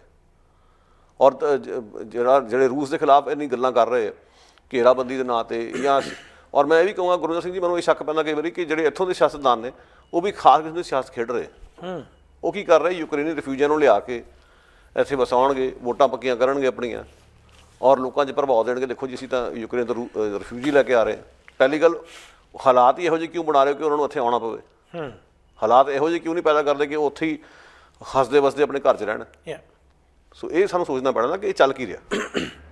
ਗੱਲ ਇੱਥੇ ਵੀ ਹੈ ਕਿ ਜਦੋਂ ਅਸੀਂ ਮਨੁੱਖੀ ਅਧਿਕਾਰਾਂ ਦੀ ਗੱਲ ਕਰਦੇ ਹਾਂ ਤਾਂ ਘਾਣ ਆਮ ਮਨੁੱਖਾਂ ਦਾ ਹੀ ਹੁੰਦਾ ਹੈ। ਜੰਗ ਯੁੱਧ ਹੋ ਜਾਏ ਜਾਂ ਵੱਡੇ ਜਿਹੜੇ ਦੇਸ਼ ਆ ਇਸ ਤਰ੍ਹਾਂ ਦੀਆਂ ਜਿਹੜੀਆਂ ਹਾਲਾਤ ਦੇ ਲੜਾਈਆਂ ਦੇ ਵਿੱਚ ਹੋਣ ਤਾਂ ਤਬਾਹੀ ਮਨੁੱਖਾਂ ਦੀ ਹੁੰਦੀ ਹੈ। ਮਹਿੰਗਾਈ ਵੱਧਦੀ ਹੈ, ਆਰਥਿਕ ਤੌਰ 'ਤੇ ਨਪੀੜਿਆ ਜਾਂਦਾ ਸਧਾਰਨ ਇਨਸਾਨ। ਜਿਵੇਂ ਹੁਣ ਜੇ ਇਹੋ ਜਿਹੇ ਯੁੱਧ ਦਾ ਪ੍ਰਭਾਵ ਅਸੀਂ ਦੇਖਦੇ ਹਾਂ ਹਰ ਪਾਸਿਓਂ, ਤੇਲ ਦੀਆਂ ਕੀਮਤਾਂ ਤੋਂ ਲੈ ਕੇ ਬਾਕੀ ਖੇਤਰ ਦੇ ਵਿੱਚ ਵੀ ਕਿਸ ਤਰ੍ਹਾਂ ਦੇ, ਖੁਰਾਕ ਦੇ ਖੇਤਰ ਦੇ ਵਿੱਚ ਕਿਸ ਤਰ੍ਹਾਂ ਦੇ ਜਿਹੜੇ ਸਿੱਟੇ ਭੁਗਤ ਰਹੇ ਆ। ਜੇ ਚਾਲ ਇਸੇ ਤਰ੍ਹਾਂ ਰਹੀ ਤਾਂ ਨਤੀਜੇ ਹੋਰ ਵੀ ਭਿਅੰਕਰ ਹੋ ਸਕਦੇ ਨੇ। ਪਰ ਮਨੁੱਖੀ ਘਾਣ ਲਈ ਮਨੁੱਖੀ ਹੱਕਾਂ ਦਾ ਬਚਣਾ ਬੜਾ ਜ਼ਰੂਰੀ ਹੈ। ਪਿੱਛੇ ਜੇ ਅਸੀਂ ਕੁਝ ਦੇਸ਼ਾਂ ਦਾ ਇੱਕ ਇਕੱਠ ਦੇਖਿਆ ਜਿਸ ਦੇ ਵਿੱਚ ਭਾਰਤ ਦੇ ਪ੍ਰਧਾਨ ਮੰਤਰੀ ਵੀ ਗਏ ਸਨ, ਡੈਨਮਾਰਕ ਦੇ ਪ੍ਰਧਾਨ ਮੰਤਰੀ, ਨਾਰਵੇ ਦੇ ਹੋਰ ਸਾਰੇ। ਅਸੀਂ ਜਦੋਂ ਮਨੁੱਖੀ ਹੱਕਾਂ ਦੀ ਗੱਲ ਕਰਦੇ ਹਾਂ, ਪ੍ਰੈਸ ਦੀ ਆਜ਼ਾਦੀ ਦੀ ਗੱਲ ਕਰਦੇ ਹਾਂ, ਤਾਂ ਉਹ ਸਾਰੇ ਮੁਲਕ ਸਨ ਜਿਹੜੇ ਪਹਿਲੇ 5 ਨੰਬਰਾਂ 'ਚ ਆਉਂਦੇ ਸਨ। ਅਤੇ ਸਾਡਾ ਜਿਹੜਾ ਭਾਰਤ ਦਾ ਨੰਬਰ 150ਵਾਂ ਸੀ, ਅਤੇ ਮੱਤਾਂ ਉਹਨਾਂ ਨੂੰ ਵੀ ਸਾਡੇ ਪ੍ਰਧਾਨ ਮੰਤਰੀ ਦੇ ਆਏ ਵੀ ਭਾਈ ਕਿਵੇਂ ਕਰਨਾ ਹੈ, ਤੁਸੀਂ ਸਾਡੇ ਤੋਂ ਕੁਛ ਸਿੱਖੋ। ਅਸੀਂ ਮੁਲਾਕਾਤਾਂ ਕਰਕੇ ਜਾਂ ਆਪਣੀਆਂ ਸਾਂਝਾਂ ਕਾਇਮ ਕਰਕੇ ਕਿਸ ਪਾਸੇ ਵੱਲ ਨੂੰ ਆਪਣਾ ਸੁਨੇਹਾ ਦੇ ਰਹੇ ਹਾਂ। ਕਈ ਵਾਰ ਆਪਣੇ ਆਪ ਨੂੰ ਹਾਸਾ ਆਉਂਦਾ, ਜਿਨ੍ਹਾਂ ਨਾਲ ਖੜ੍ਹੇ ਹੋ ਇਹਨਾਂ ਤੋਂ ਕੁਛ ਸਿੱਖ ਲਓ। ਐਵੇਂ ਫੋਟੋਆਂ ਖਿਚਾਈ ਜਾਣੀਆਂ, ਹੱਥ ਦੱਬੀ ਜਾਣੇ, ਦੂਜਿਆਂ ਦੇ ਹੱਥ ਮਿਲਾਈ ਜਾਣੇ, ਉਹਨਾਂ ਦੇ ਨਾਲ ਕੁਝ ਨਹੀਂ। ਗੱਲ ਇਹ ਹੈ ਕਿ ਉਹ ਮਨੁੱਖੀ ਹੱਕਾਂ ਲਈ ਜਾਂ ਪ੍ਰੈਸ ਦੇ ਹੱਕਾਂ ਦੇ ਲਈ ਪਹਿਲੇ 5 ਨੰਬਰਾਂ 'ਚ ਆ ਰਹੇ ਨੇ, ਜਿਨ੍ਹਾਂ ਨਾਲ ਤੁਸੀਂ ਖੜ੍ਹੇ ਹੋ। ਉਹਨਾਂ ਨੂੰ ਵੈਸੇ ਖੜਨ ਦੀ ਸੰਗ ਆਉਣੀ ਚਾਹੀਦੀ ਹੈ। ਜੇ ਚਲੋ ਉਹ ਆਪਣਾ ਲਾਹ ਦਿੱਤੀ ਹੈ ਤਾਂ ਘੱਟੋ ਘੱਟ ਉਹਨਾਂ ਨੂੰ ਮੱਤ ਹੀ ਨਾ ਦਿਓ। ਅਤੇ ਅਸੀਂ ਅੱਜ ਦੁਨੀਆ ਨੂੰ ਜਦੋਂ ਮਨੁੱਖੀ ਹੱਕਾਂ ਨੂੰ ਬਚਾਉਣ ਵਾਸਤੇ ਅੱਗੇ ਆ ਰਹੇ ਹਾਂ, ਪਹਿਲਾਂ ਸਾਨੂੰ ਆਪਣੀ ਪੀੜ੍ਹੀ ਥੱਲੇ ਸੋਟਾ ਫੇਰਨਾ ਚਾਹੀਦਾ ਕਿ ਅਸੀਂ ਬਾਹਰ ਜਾ ਕੇ ਇਹ ਗੱਲਾਂ ਕਰਦੇ ਹਾਂ, ਜਾਂ ਅਸੀਂ ਇਹ ਕਹਿੰਦੇ ਹਾਂ ਕਿ ਅਸੀਂ ਦੁਨੀਆ ਦੇ ਸਭ ਤੋਂ ਵੱਡੇ ਲੋਕ ਰਾਜ ਹਾਂ। ਇੱਕ ਪਾਸੇ ਫਾਸ਼ੀਵਾਦ ਦਾ ਅੰਤ ਹੋਣ ਦਾ ਅੱਜ ਦਿਨ ਹੈ, ਜਾਂ ਨਾਜ਼ੀਆਂ ਦੇ ਉੱਪਰ ਅੰਤ ਹੋਣ ਦਾ ਦਿਨ ਹੈ, ਉਸ ਦੀ ਵਰ੍ਹੇਗੰਢ ਮਨਾਈ ਜਾ ਰਹੀ ਹੈ। ਪਰ ਅਸੀਂ ਜਿਸ ਪਾਸੇ ਵੱਲ ਨੂੰ ਚੱਲ ਰਹੇ ਹਾਂ ਉੱਥੇ ਮਨੁੱਖੀ ਜਾਨ ਜਿਹੜੀ ਹੈ ਆਪਣੇ ਦੇਸ਼ ਦੇ ਵਿੱਚ ਵੀ ਖਤਰੇ 'ਚ ਹੈ। ਬਾਹਰ ਆਪਣਾ ਵਸੇ ਸਹੁਰੀ ਅਤੇ ਲੋਕੀ ਮੱਤੀ ਦੇ ਉਹ ਹਾਲਾਤ ਸਾਡੇ ਬਣੇ ਹੋਏ ਨੇ। ਜਦੋਂ ਇਹ ਤੁਸੀਂ ਕੌਮਾਂਤਰੀ ਪੱਧਰ 'ਤੇ ਇਸ ਤਰ੍ਹਾਂ ਦਾ ਦੇਖਦੇ ਹੋ ਤਾਂ ਕਈ ਵਾਰ ਅਜੀਬ ਕਿਸਮ ਦਾ ਦਵੰਦ ਨਜ਼ਰ ਆਉਂਦਾ ਹੈ, ਜਿਹੜਾ ਬੜਾ ਖਤਰਨਾਕ ਹੈ ਕਿ ਅਸੀਂ ਕਿਸ ਕਿਸਮ ਦੇ ਮਾਹੌਲ ਦੇ ਵਿੱਚੋਂ ਦੀ ਲੰਘ ਰਹੇ ਹਾਂ, ਜਿਹੜੇ ਨਤੀਜੇ ਬੜੇ ਖਤਰਨਾਕ ਸਾਬਤ ਹੋ ਰਹੇ ਨੇ। ਉਹ ਗੁਰਜੰਦਰ ਸਿੰਘ ਜੀ ਗੱਲ ਸਰ, ਜਿਵੇਂ ਤੁਸੀਂ ਆਪਣਾ ਇਸ਼ਾਰਾ ਮਾਤਰ ਗੱਲ ਵੀ ਕੀਤੀ ਹੁਣੇ, ਜਿਹੜੇ ਲੋਕ ਇਸ ਨੂੰ ਦਿੱਲੀ ਦੀ ਸੱਤਾ ਚਲਾ ਰਹੇ ਨੇ ਜੀ, ਆਰਐਸਐਸ ਦੇ ਲੋਕ ਨੇ। ਆਰਐਸਐਸ ਨੇ ਹਮੇਸ਼ਾ ਨਾਜ਼ੀਆਂ ਨੂੰ ਵਡਿਆਇਆ, ਔਰ ਉਹਦੇ ਵਿੱਚ ਇੱਥੋਂ ਤੱਕ ਵੀ ਗੱਲਾਂ ਅੰਕਿਤ ਨੇ ਵਾਲੀਆਂ, ਦਸਤਾਵੇਜ਼ ਨੇ ਉਹਦੇ, ਕਿ ਯਹੂਦੀਆਂ ਦੀ ਜਿਹੜੀ ਨਸਲਕੁਸ਼ੀ ਜਿਹੜੀ ਹੋਈ ਆ ਉਸ ਵਿੱਚ ਉਹ ਇਹ ਕਹਿ ਰਹੇ ਕਿ ਸਾਨੂੰ ਸੇਧ ਲੈਣੀ ਚਾਹੀਦੀ, ਸਾਨੂੰ ਉੱਥੇ ਮੁਸਲਮਾਨਾਂ ਨੂੰ ਵੀ ਇੱਦਾਂ ਦਾ ਕੁਛ ਸਬਕ ਸਿਖਾਉਣਾ ਚਾਹੀਦਾ। ਔਰ ਉਹ ਸਬਕ ਸਿਖਾਇਆ ਜਾ ਰਿਹਾ। ਅੱਜ ਮੁਸਲਮਾਨਾਂ ਨੂੰ ਇਹ ਅਹਿਸਾਸ ਕਰਾਇਆ ਜਾ ਰਿਹਾ ਕਿ ਤੁਸੀਂ ਇਸ ਮੁਲਕ ਦੇ ਕੁਛ ਨਹੀਂ ਲੱਗਦੇ, ਤੁਸੀਂ ਦੂਜੇ ਦਰਜੇ ਦੇ ਸ਼ਹਿਰੀ ਹੋ। ਰੋਜ਼ਾਨਾ ਉਹਨਾਂ ਨਾਲ ਕਿੰਨਾ ਕੁਛ ਹੋ ਰਿਹਾ। ਸੋ ਇਹ ਮਤਲਬ ਦੂਜਿਆਂ ਨੂੰ ਜਾ ਕੇ ਮੱਤਾ ਦੇਣ ਨਾਲੋਂ ਪਹਿਲਾਂ ਆਪਣੀ ਸਵੈ ਪੜਚੋਲ ਕਰਨ। ਪਰ ਸਮੱਸਿਆ ਇਹਨਾਂ ਵੱਡੇ ਦੇਸ਼ਾਂ ਦੇ ਵੀ ਹੈ ਨਾ, ਕਿ ਜਿਹੜੇ ਅਜੇ ਵੀ ਅਣਦੇਖ ਕਰੀ ਜਾ ਰਹੇ ਸਾਰਾ ਕੁਛ। ਇੰਨਾ ਕੁਛ ਹੋ ਰਿਹਾ ਹਿੰਦੁਸਤਾਨ ਦੇ ਵਿੱਚ, ਉਹਨੂੰ ਅਣਦੇਖ ਕੀਤਾ ਗਿਆ। ਜਿੰਨੀ ਸ਼ਿੱਦਤ ਨਾਲ ਟਰੂਡੋ ਨੇ ਯੂਕਰੇਨ ਦਾ ਮੁੱਦਾ ਚੁੱਕਿਆ, ਕਦੇ ਅੱਜ ਤੱਕ ਟਰੂਡੋ ਨੇ ਕਸ਼ਮੀਰ ਦਾ ਮਸਲਾ ਚੁੱਕਿਆ, ਕਦੇ ਟਰੂਡੋ ਨੇ ਹਿੰਦੁਸਤਾਨ ਦੇ ਘੱਟ ਗਿਣਤੀ ਦਾ ਮਸਲਾ ਚੁੱਕਿਆ, ਸਿਵਾਏ ਕਿਸਾਨਾਂ ਦੇ ਵੇਲੇ ਇੱਕ ਵਾਰੀ ਬਿਆਨ ਦਿੱਤਾ, ਮੁੜ ਕੇ ਟੀਕੇ ਦੀ ਭੀਖ ਮੰਗ ਲਈ। ਸੋ ਕਹਿਣ ਦਾ ਮਤਲਬ ਕਿ ਇਹ ਜਿਹੜਾ ਕੰਮ ਚੱਲ ਰਿਹਾ ਇਸ ਦੇ ਵਿੱਚ ਜਿਹੜੇ ਵੀ ਲੀਡਰ ਨੇ, ਜੇ ਅੱਜ ਵਿਕਟਰੀ ਡੇ ਦੀ ਅਸੀਂ ਗੱਲ ਕਰ ਰਹੇ ਹਾਂ, ਨਾਜ਼ੀਆਂ ਦੀ ਸ਼ਿਕਸਤ ਦੀ ਗੱਲ ਕਰ ਰਹੇ ਹਾਂ, ਤਾਂ ਸਾਨੂੰ ਦੇਖਣਾ ਪੈਣਾ ਨਾਜ਼ੀ ਕੌਣ ਅੱਜ ਦੇ ਸਮੇਂ ਦੇ ਵਿੱਚ, ਉਸ ਸੋਚ 'ਤੇ ਕੌਣ ਚੱਲ ਰਿਹਾ, ਉਸ ਸੋਚ ਦੇ ਅਨੁਸਾਰ ਕਿਹੜਾ ਮਤਲਬ ਮੁਆਸ਼ਰੇ 'ਚ ਪੋਲੀਟਿਕਸ ਚਲਾ ਰਿਹਾ, ਔਰ ਕਿਹੋ ਜਿਹੀ ਪੋਲੀਟਿਕਸ। ਹਿੰਦੁਸਤਾਨ ਸਾਡੇ ਕੋਲ ਮਿਸਾਲ ਪਈ ਹੋਈ ਹੈ, ਪਰ ਮੂੰਹ ਹੀ ਨਹੀਂ ਖੋਲ੍ਹਣਾ, ਗੱਲ ਹੀ ਨਹੀਂ ਹੋਣੀ ਉਸ ਦੇ ਬਾਰੇ। ਸਾਰੀ ਐਨਰਜੀ ਯੂਕਰੇਨ ਦੇ ਲਾਦੀ, ਯੂਕਰੇਨ ਤੋਂ ਲੋਕੀ ਲੈ ਕੇ ਆਉਣੇ, ਯੂਕਰੇਨ ਚਲੇ ਵੀ ਗਏ, ਫੋਟੋਆਂ ਵੀ ਖਿਚਾ ਲਈਆਂ, ਯੂਕਰੇਨ ਲਈ ਨਾਰਾ ਵੀ ਮਾਰ ਦਿੱਤਾ, ਸੈਂਕਸ਼ਨਾਂ 'ਤੇ ਸੈਂਕਸ਼ਨਾਂ ਲਾਤੀਆਂ, ਸ਼ਰਾਬਾਂ ਵੀ ਚੁਕਾ ਲਈਆਂ ਰੂਸ ਦੀਆਂ, ਕਿੰਨਾ ਕੁਛ ਨਹੀਂ ਕੀਤਾ ਗਿਆ। ਉਹਦੇ ਉਲਟ ਹੋਰ ਥਾਵਾਂ 'ਤੇ ਕੀ ਰਿਪੋਰਟ ਕਾਰਡ ਆ ਤੁਹਾਡਾ।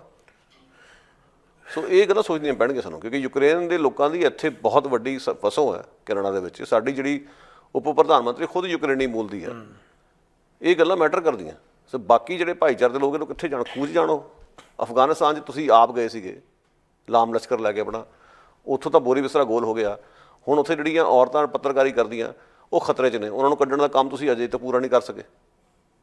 ਹਿੰਦੂਆਂ ਸਿੱਖਾਂ ਨੂੰ ਕੱਢਣ ਦਾ ਕੰਮ ਤੁਹਾਡਾ ਪੂਰਾ ਨਹੀਂ ਅਜੇ ਤੱਕ ਹੋਇਆ। ਦੋ ਭਾਸ਼ੀਏ ਜਿਹੜੇ ਤੁਹਾਡੇ ਲਈ ਜਾਨ ਤਰੀ 'ਤੇ ਧਰ ਕੇ ਕੰਮ ਕਰਦੇ ਸੀਗੇ, ਉਹਨਾਂ ਦੇ ਪਰਿਵਾਰ ਨੂੰ ਤੁਸੀਂ ਲਿਆ ਸਕੇ। ਸੋ ਗੱਲਾਂ ਕਿਹੜੀਆਂ ਨੇ ਕਰਨ ਵਾਲੀਆਂ ਬੜੀਆਂ। ਇਹਦੇ ਬਾਰੇ ਸਾਨੂੰ ਸਵਾਲ ਕਰਨੇ ਚਾਹੀਦੇ ਲੀਡਰਾਂ ਨੂੰ। ਸੱਚ ਹੈ ਜੀ, ਜਦੋਂ ਅਸੀਂ ਅੱਜ ਦੇ ਹਾਲਾਤ ਦੇਖਦੇ ਹਾਂ ਤਾਂ ਨਵ ਫਾਸ਼ੀਵਾਦ ਜਾਂ ਨਾਜ਼ੀਵਾਦ ਅੱਜ ਜਿਹੜਾ ਹੈ ਉਹ ਕਿਸ ਕਿਸਮ ਦਾ ਹੈ, ਇਹ ਬੜਾ ਗੰਭੀਰ ਮੁੱਦਾ। ਕਿਉਂਕਿ ਇਤਿਹਾਸ ਦੇ ਬਾਰੇ ਟਿੱਪਣੀਆਂ ਕਰਨੀਆਂ ਬੜੀਆਂ ਸੌਖੀਆਂ ਨੇ, ਵਰਤਮਾਨ ਬਾਰੇ ਗੱਲ ਕਰਨੀ ਬੜੀ ਔਖੀ ਹੈ। ਇਸ ਦਾ ਸੇਕ ਵੀ ਆਉਂਦਾ ਅਤੇ ਇਸ ਦੇ ਨਾਲ ਦਰਦ ਮਹਿਸੂਸ ਹੁੰਦਾ ਹੈ। ਪਰ ਅਫਸੋਸ ਹੈ, ਜਿਸ ਤਰ੍ਹਾਂ ਰਸੂਲ ਹਮਜ਼ਾ ਤੋਂ ਮੇਰਾ ਦਾਗਿਸਤਾਨ 'ਚ ਲਿਖਦਾ ਹੈ ਕਿ ਸਿਆਣੇ ਇਨਸਾਨ ਦੇ ਹੱਥ 'ਚ ਜ਼ਹਿਰ ਵੀ ਕਿਸੇ ਕੰਮ ਆ ਸਕਦਾ ਹੈ, ਪਰ ਜਿਹੜਾ ਬੌਧਿਕ ਹੀਣਤਾ ਵਾਲਾ ਇਨਸਾਨ ਹੈ ਉਹ ਸ਼ਹਿਦ ਨੂੰ ਵੀ ਜ਼ਹਿਰ ਬਣਾ ਲੈਂਦਾ। ਅੱਜ ਦੁਨੀਆ ਦੀ ਸੱਤਾ ਕਿੰਨਾਂ ਲੋਕਾਂ ਦੇ ਹੱਥ ਦੇ ਵਿੱਚ ਹੈ, ਕਿਹੜੇ ਚਲਾ ਰਹੇ ਨੇ, ਉਹਨਾਂ ਦੀ ਪਹੁੰਚ ਕੀ ਹੈ। ਕੀ ਅੱਜ ਦਾ ਜਿਹੜਾ ਨਾਜ਼ੀਵਾਦ ਹੈ ਉਹ ਸਾਨੂੰ ਨਜ਼ਰ ਆ ਰਿਹਾ ਹੈ? ਅੱਜ ਦੁਨੀਆ ਦੇ ਵਿੱਚ ਜਿਹੜੇ ਮੁਲਕ ਸੱਤਾ ਨੂੰ ਆਪਣੇ ਹਿੱਤਾਂ ਲਈ ਵਰਤ ਕੇ ਦੂਜਿਆਂ ਨੂੰ ਦਬਾ ਰਹੇ ਨੇ ਉਹ ਕਿਸ ਕਿਸਮ ਦੇ ਨੇ? ਗੱਲ ਅਸੀਂ ਰੂਸ ਤੋਂ ਜੇ ਸ਼ੁਰੂ ਕਰੀਏ, ਜਿਹੜਾ ਕਿ ਅੱਜ ਨਾਜ਼ੀਆਂ 'ਤੇ ਫਤਿਹ ਦੀ ਗੱਲ ਕਰਦਾ ਹੈ, ਉਹ ਤਾਂ ਖੁਦ ਨਾਜ਼ੀ ਕਦਰਾਂ ਕੀਮਤਾਂ 'ਤੇ ਚੱਲ ਰਿਹਾ ਹੈ। ਅਤੇ ਇਸ ਗੱਲ ਦੀ ਵਲਾਦੀਮੀਰ ਪੁਤਿਨ ਖੁਦ ਉਦਾਹਰਨ ਨੇ, ਜਿਹੜੇ ਜਿਸ ਕਿਸਮ ਦੇ ਆਪਣੇ ਦੇਸ਼ ਦੇ ਵਿੱਚ ਜੋ ਹਾਲਾਤ ਪੈਦਾ ਕਰ ਰਹੇ ਨੇ। ਸੋ ਇਸ ਨੂੰ ਵੱਖ ਨਹੀਂ ਕੀਤਾ ਜਾ ਸਕਦਾ। ਉਸ ਤੋਂ ਬਾਅਦ ਜਿਹੜੇ ਉਸ ਦੇ ਨਾਲ ਜੁੜੇ ਹੋਏ ਨੇ, ਚਾਹੇ ਅਸੀਂ ਭਾਰਤ ਦੀ ਗੱਲ ਕਰੀਏ ਤਾਂ ਉੱਥੇ ਜਿਹੜਾ ਨਵਫਾਸ਼ੀਵਾਦ ਹੈ, ਜਿਹੜਾ ਜਿਸ ਕਿਸਮ ਦਾ ਹੋ ਰਿਹਾ, ਜਾਂ ਮਨੂਵਾਦੀ ਪ੍ਰਵਿਰਤੀਆਂ ਦਾ ਭਾਰੂ ਹੋਣਾ, ਜਾਂ ਜਿਸ ਤਰੀਕੇ ਨਾਲ ਅੱਜ ਜਿਹੜਾ ਬ੍ਰਾਹਮਣੀਕਰਨ ਕੀਤਾ ਜਾ ਰਿਹਾ, ਭਗਵਾਕਰਨ ਦੇਸ਼ ਦਾ ਹੋ ਰਿਹਾ, ਉਸ ਦੇ ਵਿੱਚ ਭਾਗਵਤ ਵਰਗੇ ਸ਼ਰੇਆਮ ਬਿਆਨ ਦੇ ਰਹੇ ਨੇ ਕਿ ਜੇ ਇਸ ਧਰਤੀ 'ਤੇ ਰਹਿਣਾ ਤਾਂ ਤੁਹਾਨੂੰ ਇਸ ਅਨੁਸਾਰ ਚੱਲਣਾ ਪਏਗਾ ਅਤੇ ਹਿੰਦੂਤਵ ਦੇ ਏਜੰਡੇ ਦਾ ਭਾਰੂ ਹੋਣਾ। ਹੁਣ ਅਸੀਂ ਆ ਜਾਈਏ ਅਮਰੀਕਾ, ਜਿਹੜਾ ਕਿ ਇਸ ਵੇਲੇ ਆਪਣੇ ਆਪ ਨੂੰ ਯੂਕਰੇਨ ਦਾ ਹਮਾਇਤੀ ਪੇਸ਼ ਕਰ ਰਿਹਾ, ਉੱਥੇ ਜਿਹੜੇ ਜਿਸ ਤਰ੍ਹਾਂ ਦੇ ਲੋਕ ਨੇ, ਸਿਆਹ ਲੋਕਾਂ ਦੇ ਖਿਲਾਫ ਜਿਸ ਕਿਸਮ ਦਾ ਜ਼ਬਰ ਹੋਇਆ, ਉਹ ਅੱਜ ਸਾਡੇ ਸਾਹਮਣੇ ਮਿਸਾਲਾਂ ਨੇ ਅਤੇ ਅਸੀਂ ਉਹਨਾਂ ਨੂੰ ਕਿਵੇਂ ਰੱਦ ਕਰ ਸਕਦੇ ਹਾਂ। ਕੈਨੇਡਾ ਖੁਦ ਇੰਡੀਜਨਸ ਭਾਈਚਾਰੇ ਦੇ ਨਾਲ ਧੱਕੇਸ਼ਾਹੀਆਂ ਉਸ ਦੀਆਂ ਇਤਿਹਾਸਕ ਗੱਲਾਂ ਦਾ ਸਾਹਮਣਾ ਕਰ ਰਿਹਾ ਹੈ। ਜੇਕਰ ਪੋਪ ਦੀ ਗੱਲ ਕਰੀਏ, ਉਹਨਾਂ ਦੇ ਵੱਲੋਂ ਦਿੱਤੇ ਬਿਆਨ ਹੀ ਇੱਥੋਂ ਦੇ ਹਾਲਾਤ ਬਾਰੇ ਇਹੋ ਜਿਹੇ ਖਤਰਨਾਕ ਸਾਬਤ ਹੋਏ ਜਿਹੜੇ ਕਿ ਇਤਿਹਾਸ ਦੀ ਕੁੱਖ ਦੇ ਵਿੱਚ ਇਸ ਵੇਲੇ ਸਾਡੇ ਸਾਹਮਣੇ ਨੇ। ਅਸੀਂ ਇਹਨਾਂ ਸਾਰੀਆਂ ਗੱਲਾਂ ਨੂੰ ਜਦੋਂ ਦੇਖਦੇ ਹਾਂ ਤਾਂ ਇੱਕ ਗੱਲ ਸਾਡੇ ਸਾਹਮਣੇ ਹੈ ਕਿ ਅੱਜ ਕੌਣ ਜ਼ਾਲਮ ਹੈ, ਅੱਜ ਕੌਣ ਪੀੜਤ ਹੈ, ਅੱਜ ਕਿਸ ਦੇ ਕੋਲ ਤਾਕਤ ਹੈ ਅਤੇ ਕਿਹੜਾ ਉਸ ਦੀ ਦੁਰਉਪਯੋਗ ਕਰ ਰਿਹਾ ਹੈ। ਅਤੇ ਅੱਜ ਦਾ ਜਿਹੜਾ ਨਾਜ਼ੀ ਹੈ, ਉਸ ਨਾਜ਼ੀ ਦੇ ਖਿਲਾਫ ਅਸੀਂ ਆਵਾਜ਼ ਉਠਾਉਣੀ ਹੈ ਜਾਂ ਨਹੀਂ ਉਠਾਉਣੀ। ਜਦੋਂ ਵਿਸ਼ਵ ਦੇ ਇਸ ਨਵੇਂ ਪ੍ਰਸੰਗ ਨੂੰ, ਨਵੇਂ ਸਮੀਕਰਨਾਂ ਨੂੰ ਓਵਰਆਲ ਅਸੀਂ ਦੇਖਦੇ ਹਾਂ, ਬੀਤੇ ਤੋਂ ਸਬਕ ਸਿੱਖ ਕੇ ਭਵਿੱਖ ਵੱਲ ਨੂੰ ਅਸੀਂ ਜਾ ਰਹੇ ਹਾਂ, ਤਾਂ ਕਿਹੋ ਜਿਹਾ ਸਿਸਟਮ ਹੈ ਜਿਹੜਾ ਦੁਨੀਆ ਨੂੰ ਇਸ ਬਰਬਾਦੀ ਤੋਂ ਬਚਾ ਸਕਦਾ ਹੈ ਅਤੇ ਕਿਸ ਤਰ੍ਹਾਂ ਦੀ ਲੜਾਈ ਹੈ ਜਿਹੜੀ ਲੜੀ ਜਾ ਸਕਦੀ ਹੈ, ਉਸ ਬਾਰੇ ਕੀ ਕਹਿਣਾ ਚਾਹੋਗੇ? ਦੇਖੋ, ਗੱਲ ਬੜੀ ਸਿੱਧੀ ਜੀ ਹੈ ਕਿ ਇਸ ਸਮੇਂ ਲੋਕਾਂ ਨੂੰ ਕਈ ਤਰ੍ਹਾਂ ਦੀਆਂ ਸੰਕਟਾਂ ਵਿੱਚੋਂ ਗੁਜ਼ਰਨਾ ਪੈ ਰਿਹਾ। ਇੱਕ ਤਾਂ ਬੜਾ ਵੱਡਾ ਸੰਕਟ ਸਾਡੇ ਸਾਹਮਣੇ ਹੈ, ਕਲਾਈਮੇਟ ਚੇਂਜ ਹੈ, ਜਿਹਦੇ ਕਰਕੇ ਧਰਤੀ ਤਬਾਹੀ ਦੇ ਕੰਢੇ 'ਤੇ ਪਹੁੰਚੀ ਹੋਈ ਹੈ ਔਰ ਉਹ ਮਸਲਾ ਸਾਨੂੰ ਹੱਲ ਕਰਨਾ ਪੈਣਾ। ਅੱਜ ਨਹੀਂ ਕਰਾਂਗੇ, ਕੱਲ੍ਹ ਕਰਾਂਗੇ, ਕਰਨਾ ਤਾਂ ਪੈਣਾ ਹੀ ਹੈ। ਜਿਹੜੇ ਟਾਰਗੇਟ ਮਿੱਥੇ ਉਹ ਪੂਰੇ ਨਹੀਂ ਹੋ ਰਹੇ, ਉਸ ਦੇ ਚਲਦੇ ਆਉਂਦੇ ਸਮੇਂ 'ਚ ਕਲਾਈਮੇਟ ਰਿਫਿਊਜੀਜ਼ ਦਾ ਸੰਕਟ ਸਾਡੇ ਸਿਰ 'ਤੇ ਆ ਖਲੋ ਬੈਠੂਗਾ ਕਿ ਲੋਕ ਕਰੋਪੀਆਂ ਦੇ ਕਰਕੇ ਦੂਜੇ ਦੇਸ਼ਾਂ ਵਿੱਚ ਜਾਣ ਲਈ ਮਜਬੂਰ ਹੋਣਗੇ। ਆਲਰੇਡੀ ਸਿਲਸਿਲਾ ਚਾਲੂ ਹੋ ਚੁੱਕਿਆ, ਜਿਹੜੀ ਆਰਥਿਕ ਕਾਰਨਾਂ ਕਰਕੇ ਦੂਜੇ ਦੇਸ਼ਾਂ ਤੋਂ ਆ ਰਹੇ ਨੇ, ਉਸ ਵਿੱਚ ਵੱਡਾ ਕਾਰਨ ਇਹੋ ਹੀ ਆ। ਸਰੋਤ ਬਹੁਤ ਘਟਦੇ ਜਾ ਰਹੇ ਆ, ਖੇਤੀਬਾੜੀ 'ਚ ਗੁਜ਼ਾਰਾ ਨਹੀਂ ਹੋ ਰਿਹਾ, ਖੇਤੀਬਾੜੀ ਲਾਹੇਵੰਦ ਨਹੀਂ ਰਹੀ, ਕਈ ਥਾਵਾਂ 'ਤੇ ਜੰਗਲ ਸੁੱਕ ਗਏ। ਮੈਂ ਕਹਿਣਾ ਇਹ ਚਾਹ ਰਿਹਾ ਕਿ ਮਸਲਾ ਇਹ ਆ ਹੱਲ ਕਰਨ ਵਾਲਾ, ਪਰ ਹੋ ਕੀ ਰਿਹਾ ਕਿ ਅਸੀਂ ਰਾਸ਼ਟਰਵਾਦ ਦੇ ਨਾਂ 'ਤੇ, ਇਲਾਕਾਵਾਦ ਦੇ ਨਾਂ 'ਤੇ, ਬੋਲੀਵਾਦ ਦੇ ਨਾਂ 'ਤੇ, ਮਜ਼ਹਬ ਦੇ ਨਾਂ 'ਤੇ ਸਿਆਸਤਾਂ ਚਲਾ ਕੇ ਅਤੇ ਸਾਰੇ ਮੁੱਦੇ ਨੂੰ ਡਾਇਲੂਟ ਕਰਕੇ ਇੱਕ ਪਾਸੇ ਕਰ ਰਹੇ ਹਾਂ। ਜਿੱਥੇ ਸਾਡੀ ਜ਼ਿੰਮੇਵਾਰੀ, ਅਸੀਂ ਉਸ ਜ਼ਿੰਮੇਵਾਰੀ ਤੋਂ ਭੱਜ ਰਹੇ ਹਾਂ ਔਰ ਉੱਪਰੋਂ ਆਹ ਜਿਹੜੇ ਹਾਲਾਤ ਨੇ ਉਸ ਦੇ ਚਲਦਿਆਂ ਜ਼ਿੰਦਗੀ ਲੋਕਾਂ ਦੀ ਹੋਰ ਵੀ ਔਖੀ ਹੋ ਰਹੀ ਹੈ। ਸੋ ਲੋਕਾਂ ਨੂੰ ਇਸ ਪਾਸੇ ਧਿਆਨ ਦੇਣਾ ਚਾਹੀਦਾ। ਸਾਡੇ ਜਿੰਨੇ ਵੀ ਨੇਤਾ ਨੇ ਦੁਨੀਆ ਭਰ ਦੇ ਵਿੱਚ, ਉਹਨਾਂ ਨੂੰ ਇਹਨਾਂ ਮੁੱਦਿਆਂ ਦੇ ਜਵਾਬ ਦੇ ਬਣਾਓ, ਕਿਉਂਕਿ ਅਸਲ ਮੁੱਦੇ ਆਹ ਨੇ ਔਰ ਉਹ ਸਭ ਨੂੰ ਪ੍ਰਭਾਵਿਤ ਕਰ ਰਹੇ। ਚਾਹੇ ਕੋਈ ਯੂਕਰੇਨ 'ਚ ਬੈਠਾ ਹੋਵੇ, ਮਾਸਕੋ 'ਚ ਬੈਠਾ ਹੋਵੇ, ਦਿੱਲੀ ਬੈਠਾ ਹੋਵੇ, ਇੱਧਰ ਬੈਠਾ ਹੋਵੇ, ਉੱਧਰ ਬੈਠਾ ਹੋਵੇ, ਸਭ ਨੂੰ ਇਹ ਮੁੱਦੇ ਪ੍ਰਭਾਵਿਤ ਕਰ ਰਹੇ। ਪਰ ਉਹਨਾਂ ਮੁੱਦਿਆਂ ਦੇ ਉੱਤੇ ਕੰਮ ਨਹੀਂ ਹੋ ਰਿਹਾ।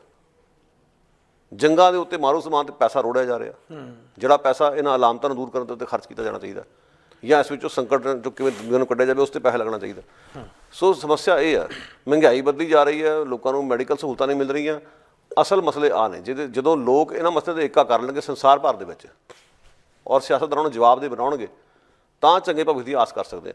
ਹੁਣ ਸ੍ਰੀਲੰਕਾ 'ਚ ਕੀ ਹੋ ਕੇ ਹਟਿਆ? ਮਹਿੰਗਾਈ ਦੇ ਕਰਕੇ ਲੋਕ ਸੜਕਾਂ 'ਤੇ ਨਿਕਲ ਆਏ, ਅੱਜ ਰਾਸ਼ਟਰਪਤੀ ਨੂੰ ਅਸਤੀਫਾ ਦੇਣਾ ਪੈ ਗਿਆ ਉੱਥੇ। ਪਰ ਇਸ ਸੋਚ ਕੇ ਵੇਖੋ ਕਿ ਸਮੱਸਿਆ ਸਿਰਫ ਸ੍ਰੀਲੰਕਾ ਤੱਕ ਸੀਮਤ ਹੈ। ਇਹ ਸਮੱਸਿਆ ਹਿੰਦੁਸਤਾਨ 'ਚ ਵੀ ਹੈ, ਇਹ ਸਮੱਸਿਆ ਇੱਥੇ ਵੀ ਹੈ, ਕੈਨੇਡਾ ਵਿੱਚ ਵੀ ਆ ਚੁੱਕੀ ਹੈ। ਮਹਿੰਗਾਈ ਦਾ ਮੁੱਦਾ ਸਾਰੀ ਦੁਨੀਆ ਨੂੰ ਪ੍ਰਭਾਵਿਤ ਕਰ ਰਿਹਾ ਔਰ ਕੁਦਰਤੀ ਕਰੋਪੀਆਂ ਜਿਹੜੀ ਆ ਰਹੀਆਂ ਉਸ ਦੇ ਕਰਕੇ ਇਹ ਸਮੱਸਿਆਵਾਂ ਅੱਗੇ ਹੋਰ ਵਧਣੀਆਂ। ਸੋ ਕਿਰਪਾ ਕਰਕੇ ਇਸ ਪਾਸੇ ਧਿਆਨ ਦੇਈਏ।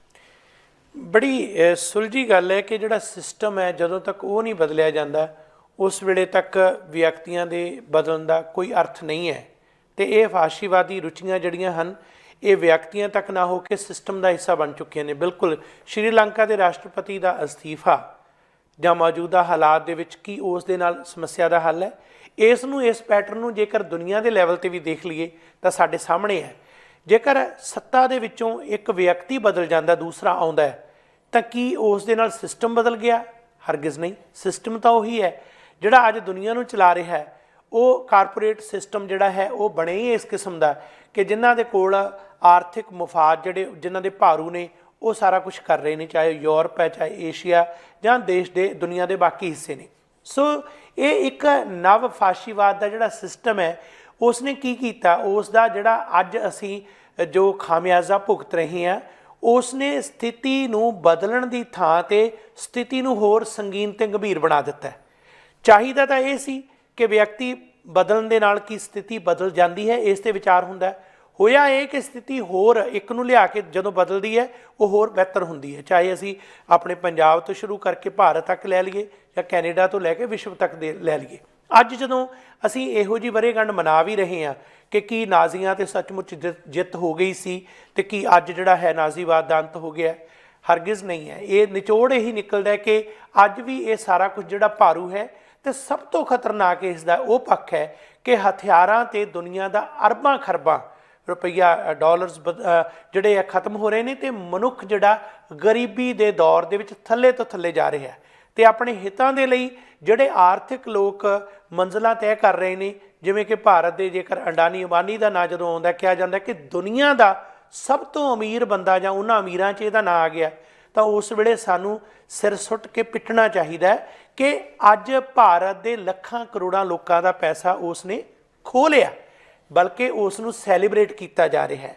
ਤੇ ਜਦੋਂ ਅਸੀਂ ਭਾਰਤ ਦੇ ਜਾਂ ਦੁਨੀਆ ਦੇ ਜਿਨ੍ਹਾਂ ਦੇਸ਼ਾਂ ਦੇ ਵਿੱਚ ਹਥਿਆਰਾਂ ਦੇ ਬਜਟ ਨੂੰ ਦੇਖਦੇ ਹਾਂ, ਬਜਟ ਦੇ ਵਿੱਚ ਤੇ ਉਹ ਅਰਬਾਂ ਖਰਬਾਂ ਨੂੰ ਦੇਖਦੇ ਹਾਂ, ਤਾਂ ਉਹ ਕਿਹਦੇ ਵਾਸਤੇ ਬਣਾਏ ਗਏ ਨੇ, ਉਹ ਕਿਹਦੇ ਲਈ ਵਰਤੇ ਜਾਣਗੇ, ਉਹ ਕਿੱਥੇ ਵਰਤੇ ਜਾਣਗੇ, ਕਿਹਦੀ ਤਬਾਹੀ ਹੋਏਗੀ, ਸਾਹਮਣੇ ਹੈ। ਜਦੋਂ ਗੁਰਪ੍ਰੀਤ ਸਿੰਘ ਜੀ ਕਿਸੇ ਵੀ ਦੇਸ਼ ਦਾ ਬਜਟ ਅਸੀਂ ਦੇਖਦੇ ਹਾਂ, ਕੁਝ ਇੱਕ ਜਿਵੇਂ ਸਵਿਟਜ਼ਰਲੈਂਡ, ਨਾਰਵੇ ਵਰਗੇ ਦੇਸ਼ਾਂ ਨੂੰ ਛੱਡ ਕੇ, ਤਾਂ ਬਹੁਤਿਆਂ ਦਾ ਬਜਟ ਸਾਰੇ ਦਾ ਸਾਰਾ ਜਿਹੜਾ ਹੈ ਉਸ 'ਤੇ ਲੱਗਿਆ ਨਾ ਗਰੀਬੀ ਦੂਰ ਕਰਨ 'ਤੇ, ਨਾ ਵਿੱਦਿਆ ਦੀ ਪ੍ਰੈਫਰੈਂਸ ਹੈ, ਨਾ ਕੁਝ ਹੋਰ ਹੈ। ਅਤੇ ਉਹ ਵਰਤਣੇ ਤਾਂ ਕਿੱਥੇ ਹਨ, ਇਹੋ ਜਿਹੇ ਮੌਕੇ 'ਤੇ ਵਰਤਣੇ ਨੇ ਹਥਿਆਰ। ਦੇਖੋ ਜੀ, ਗੱਲ ਸੁਣੋ, ਹਥਿਆਰ ਜਿਹੜੇ ਬਣਾਉਂਦੇ ਨੇ, ਜਿਹੜੇ ਵੇਚਦੇ ਨੇ, ਉਹਨਾਂ ਦੀ ਤਾਂ ਲੋੜ ਆ ਕਿ ਲੜਾਈਆਂ ਲੱਗੀਆਂ ਰਹਿਣ ਜੀ। ਉਹ ਤਾਂ ਚਾਹੁੰਦੇ ਨੇ ਵੀ ਕਿ ਇਹੋ ਜਿਹਾ ਲੜਾਈ ਵਾਲਾ ਮਾਹੌਲ ਵੀ ਬਣਿਆ ਰਹੇ, ਕਿ ਗਿਰਜਾ ਨੇ ਇਹ ਲੋਕ ਸਿਆਸੀ ਪਾਰਟੀ ਨੂੰ ਚੰਦੇ ਦੇ ਕੇ ਇਹਨਾਂ ਨੇ ਯਕੀਨੀ ਬਣਾਇਆ ਕਿ ਸੰਸਾਰ ਭਰ 'ਚ ਡਿਫੈਂਸ ਬਜਟ ਵੱਧਦਾ ਹੀ ਜਾਵੇ, ਹਨੂੰਮਾਨ ਦੀ ਪੂਛ ਵਾਂਗੂ ਸਾਡਾ ਕੰਮ ਚੱਲੀ ਜਾਵੇ। ਹੁਣ ਉਸ ਦੇ ਲਈ ਲੜਾਈ ਦੀ ਵੀ ਵਜ੍ਹਾ ਪੈਦਾ ਕਰਨੀ ਪੈਣੀ ਹੈ। ਅਮਰੀਕਾ 'ਚ ਸਾਡੇ ਕੋਲ ਮਿਸਾਲਾਂ ਨੇ ਇਹੋ ਜਿਹੀ ਕੰਪਨੀਆਂ, ਜਿਵੇਂ ਤੁਸੀਂ ਅਡਾਨੀ ਦੀ ਗੱਲ ਕਰਦੇ ਹੋ, ਅਮਰੀਕਾ 'ਚ ਮਿਸਾਲਾਂ ਨੇ ਕਿ ਇਹੋ ਜਿਹੀਆਂ ਕੰਪਨੀਆਂ ਜਿਨ੍ਹਾਂ ਕੋਲ ਮੀਡੀਆ ਵੀ ਹੈ ਔਰ ਉਹ ਹਥਿਆਰਾਂ ਦਾ ਵੀ ਸੌਦਾ ਕਰਦੀਆਂ ਨੇ। ਸੋ ਮੀਡੀਆ ਦੇ ਰਾਹੀਂ ਉਹ ਜੰਗ ਦਾ ਮਾਹੌਲ ਪੈਦਾ ਕਰਦੀਆਂ, ਜੰਗ ਦੇ ਹੱਕ 'ਚ ਇੱਕ ਮਨਜ਼ੂਰੀ, ਲੋਕਾਂ ਦੀ ਮਨਜ਼ੂਰੀ, ਲੋਕਾਂ ਦੀ ਰਾਏ ਪੈਦਾ ਕਰਦੀਆਂ। ਇਹ ਗੱਲਾਂ ਦੇ ਖੁਲਾਸੇ ਇਰਾਕ ਜੰਗ ਵੇਲੇ ਹੋ ਚੁੱਕੇ ਆ। ਕਈ ਮੀਡੀਆ ਵਾਲੇ ਨੰਗੇ ਹੋ ਚੁੱਕੇ ਨੇ ਕਿ ਜਿਹੜਾ ਮੀਡੀਆ ਅਦਾਰਾ ਹੈ, ਇਸ ਤੋਂ ਪੈਸਾ ਤਾਂ ਉੱਥੋਂ ਆ ਰਿਹਾ, ਉਸ ਕੰਪਨੀ ਤੋਂ ਜਿਹੜੇ ਹਥਿਆਰ ਵੀ ਬਣਾਉਂਦੇ ਨੇ। ਉਹ ਹਥਿਆਰ ਵੀ ਬਣਾਉਣ ਅਤੇ ਮੀਡੀਆ ਵੀ ਚਲਾਉਣ ਅਤੇ ਮੀਡੀਆ ਰਾਹੀਂ ਜੰਗ ਦੇ ਹੱਕ 'ਚ ਮਾਹੌਲ ਬਣਾਉਣ। ਬੜਾ ਸੌਖਾ ਜਿਹਾ ਕੰਮ ਹੈ, ਉਹਨਾਂ ਦਾ ਕੰਮ ਤਾਂ ਚੱਲੀ ਜਾ ਰਿਹਾ। ਇਹ ਤਾਂ ਲੋਕ ਵੇਖਣ ਨਾ ਜਿਹੜਾ ਤਮਾਸ਼ਾ ਹੈਗੀ ਲੱਗਾ ਹੋਇਆ ਵਾਲਾ। ਸੋ ਇਹੋ ਜਿਹੀ ਸਥਿਤੀਆਂ ਨੇ ਉਹ ਵਾਲੀਆਂ। ਹਿੰਦੁਸਤਾਨ 'ਚ ਵੀ ਲਗਭਗ ਸਥਿਤੀ ਉਹੋ ਜਿਹੀ ਹੈ। ਗੋਦੀ ਮੀਡੀਆ ਦਾ ਕੰਮ ਇਹੀ ਹੈ, ਜੰਗ ਵਰਗੇ ਮਾਹੌਲ ਬਣਾਉਣੇ, ਪਾਕਿਸਤਾਨ ਜੰਗ ਦੀ ਗੱਲ ਕਰਨੀ, ਉਧਰੋਂ ਡਿਫੈਂਸ ਬਜਟ ਵਧੀ ਜਾਂਦਾ, ਜਦੋਂ ਕਿ ਬਜਟ ਲੱਗਣਾ ਚਾਹੀਦਾ ਹੋਰ ਪਾਸੇ। ਕੈਨੇਡਾ ਵਰਗੇ ਦੇਸ਼ ਵਿੱਚ ਜਿਹੜਾ ਸ਼ਾਂਤੀ ਪ੍ਰਿय ਦੇਸ਼ ਕਹਾਉਂਦਾ ਆਪਣੇ ਆਪ ਨੂੰ, ਇੱਥੇ ਹਾਲਾਤ ਨੇ ਡਿਫੈਂਸ ਬਜਟ ਵਧੀ ਜਾ ਰਿਹਾ ਸਾਡਾ। ਲੜਾਕੂ ਜਹਾਜ਼ ਖਰੀਦ ਰਹੇ ਆਪਾਂ, ਜਿਹੜੇ ਕਿ ਪੈਸੇ ਮੈਡੀਕਲ ਕੇਅਰ 'ਤੇ ਲੱਗਣੇ ਚਾਹੀਦੇ। ਹਸਪਤਾਲਾਂ 'ਚ ਲੋਕਾਂ ਦੀਆਂ ਵਹੀਰਾਂ ਵੱਧ ਰਹੀਆਂ ਨੇ ਦਿਨੋਂ ਦਿਨ, ਹੈ ਨਾ, ਉਹਨਾਂ ਦੀ ਲਾਈਨਾਂ ਵੱਧਦੀਆਂ ਜਾ ਰਹੀਆਂ ਮਰੀਜ਼ਾਂ ਦੀਆਂ। ਸੋ ਇਹ ਗੱਲਾਂ ਸੋਚਣ ਵਾਲੀਆਂ।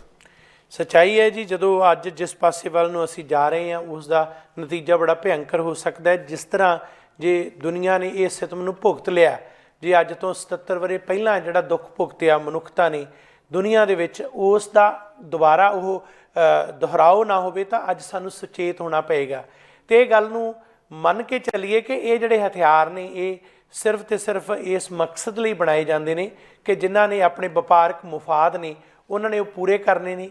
ਜਿਸ ਤਰ੍ਹਾਂ ਕਿ ਕਿਸੇ ਵੀ ਮਾਮਲੇ ਦੇ ਵਿੱਚ ਕੋਈ ਚੀਜ਼ ਘੜੀ ਜਾਂਦੀ ਹੈ ਤਾਂ ਉਸ ਨੂੰ ਵਰਤਣ ਦੇ ਵਾਸਤੇ ਮਾਹੌਲ ਤਿਆਰ ਕੀਤਾ ਜਾਂਦਾ ਹੈ। ਜੇ ਕਿਤਾਬਾਂ ਪਬਲਿਸ਼ ਹੋਣਗੀਆਂ ਤਾਂ ਪੜ੍ਹਨ ਦੇ ਵਾਸਤੇ ਮਾਹੌਲ ਹੋਏਗਾ। ਜੇਕਰ ਕੋਈ ਫੁਲਵਾੜੀਆਂ ਤਿਆਰ ਹੋਣਗੀਆਂ ਤਾਂ ਉਸ ਦੇ ਵਾਸਤੇ ਗੁਲਦਸਤੇ ਦਾ ਮਾਹੌਲ ਹੋਏਗਾ। ਅਤੇ ਜੇਕਰ ਹਥਿਆਰ ਤਿਆਰ ਹੋਣਗੇ ਤਾਂ ਫਿਰ ਜੰਗੀ ਮਾਹੌਲ ਤਾਂ ਬਣੇਗਾ ਹੀ।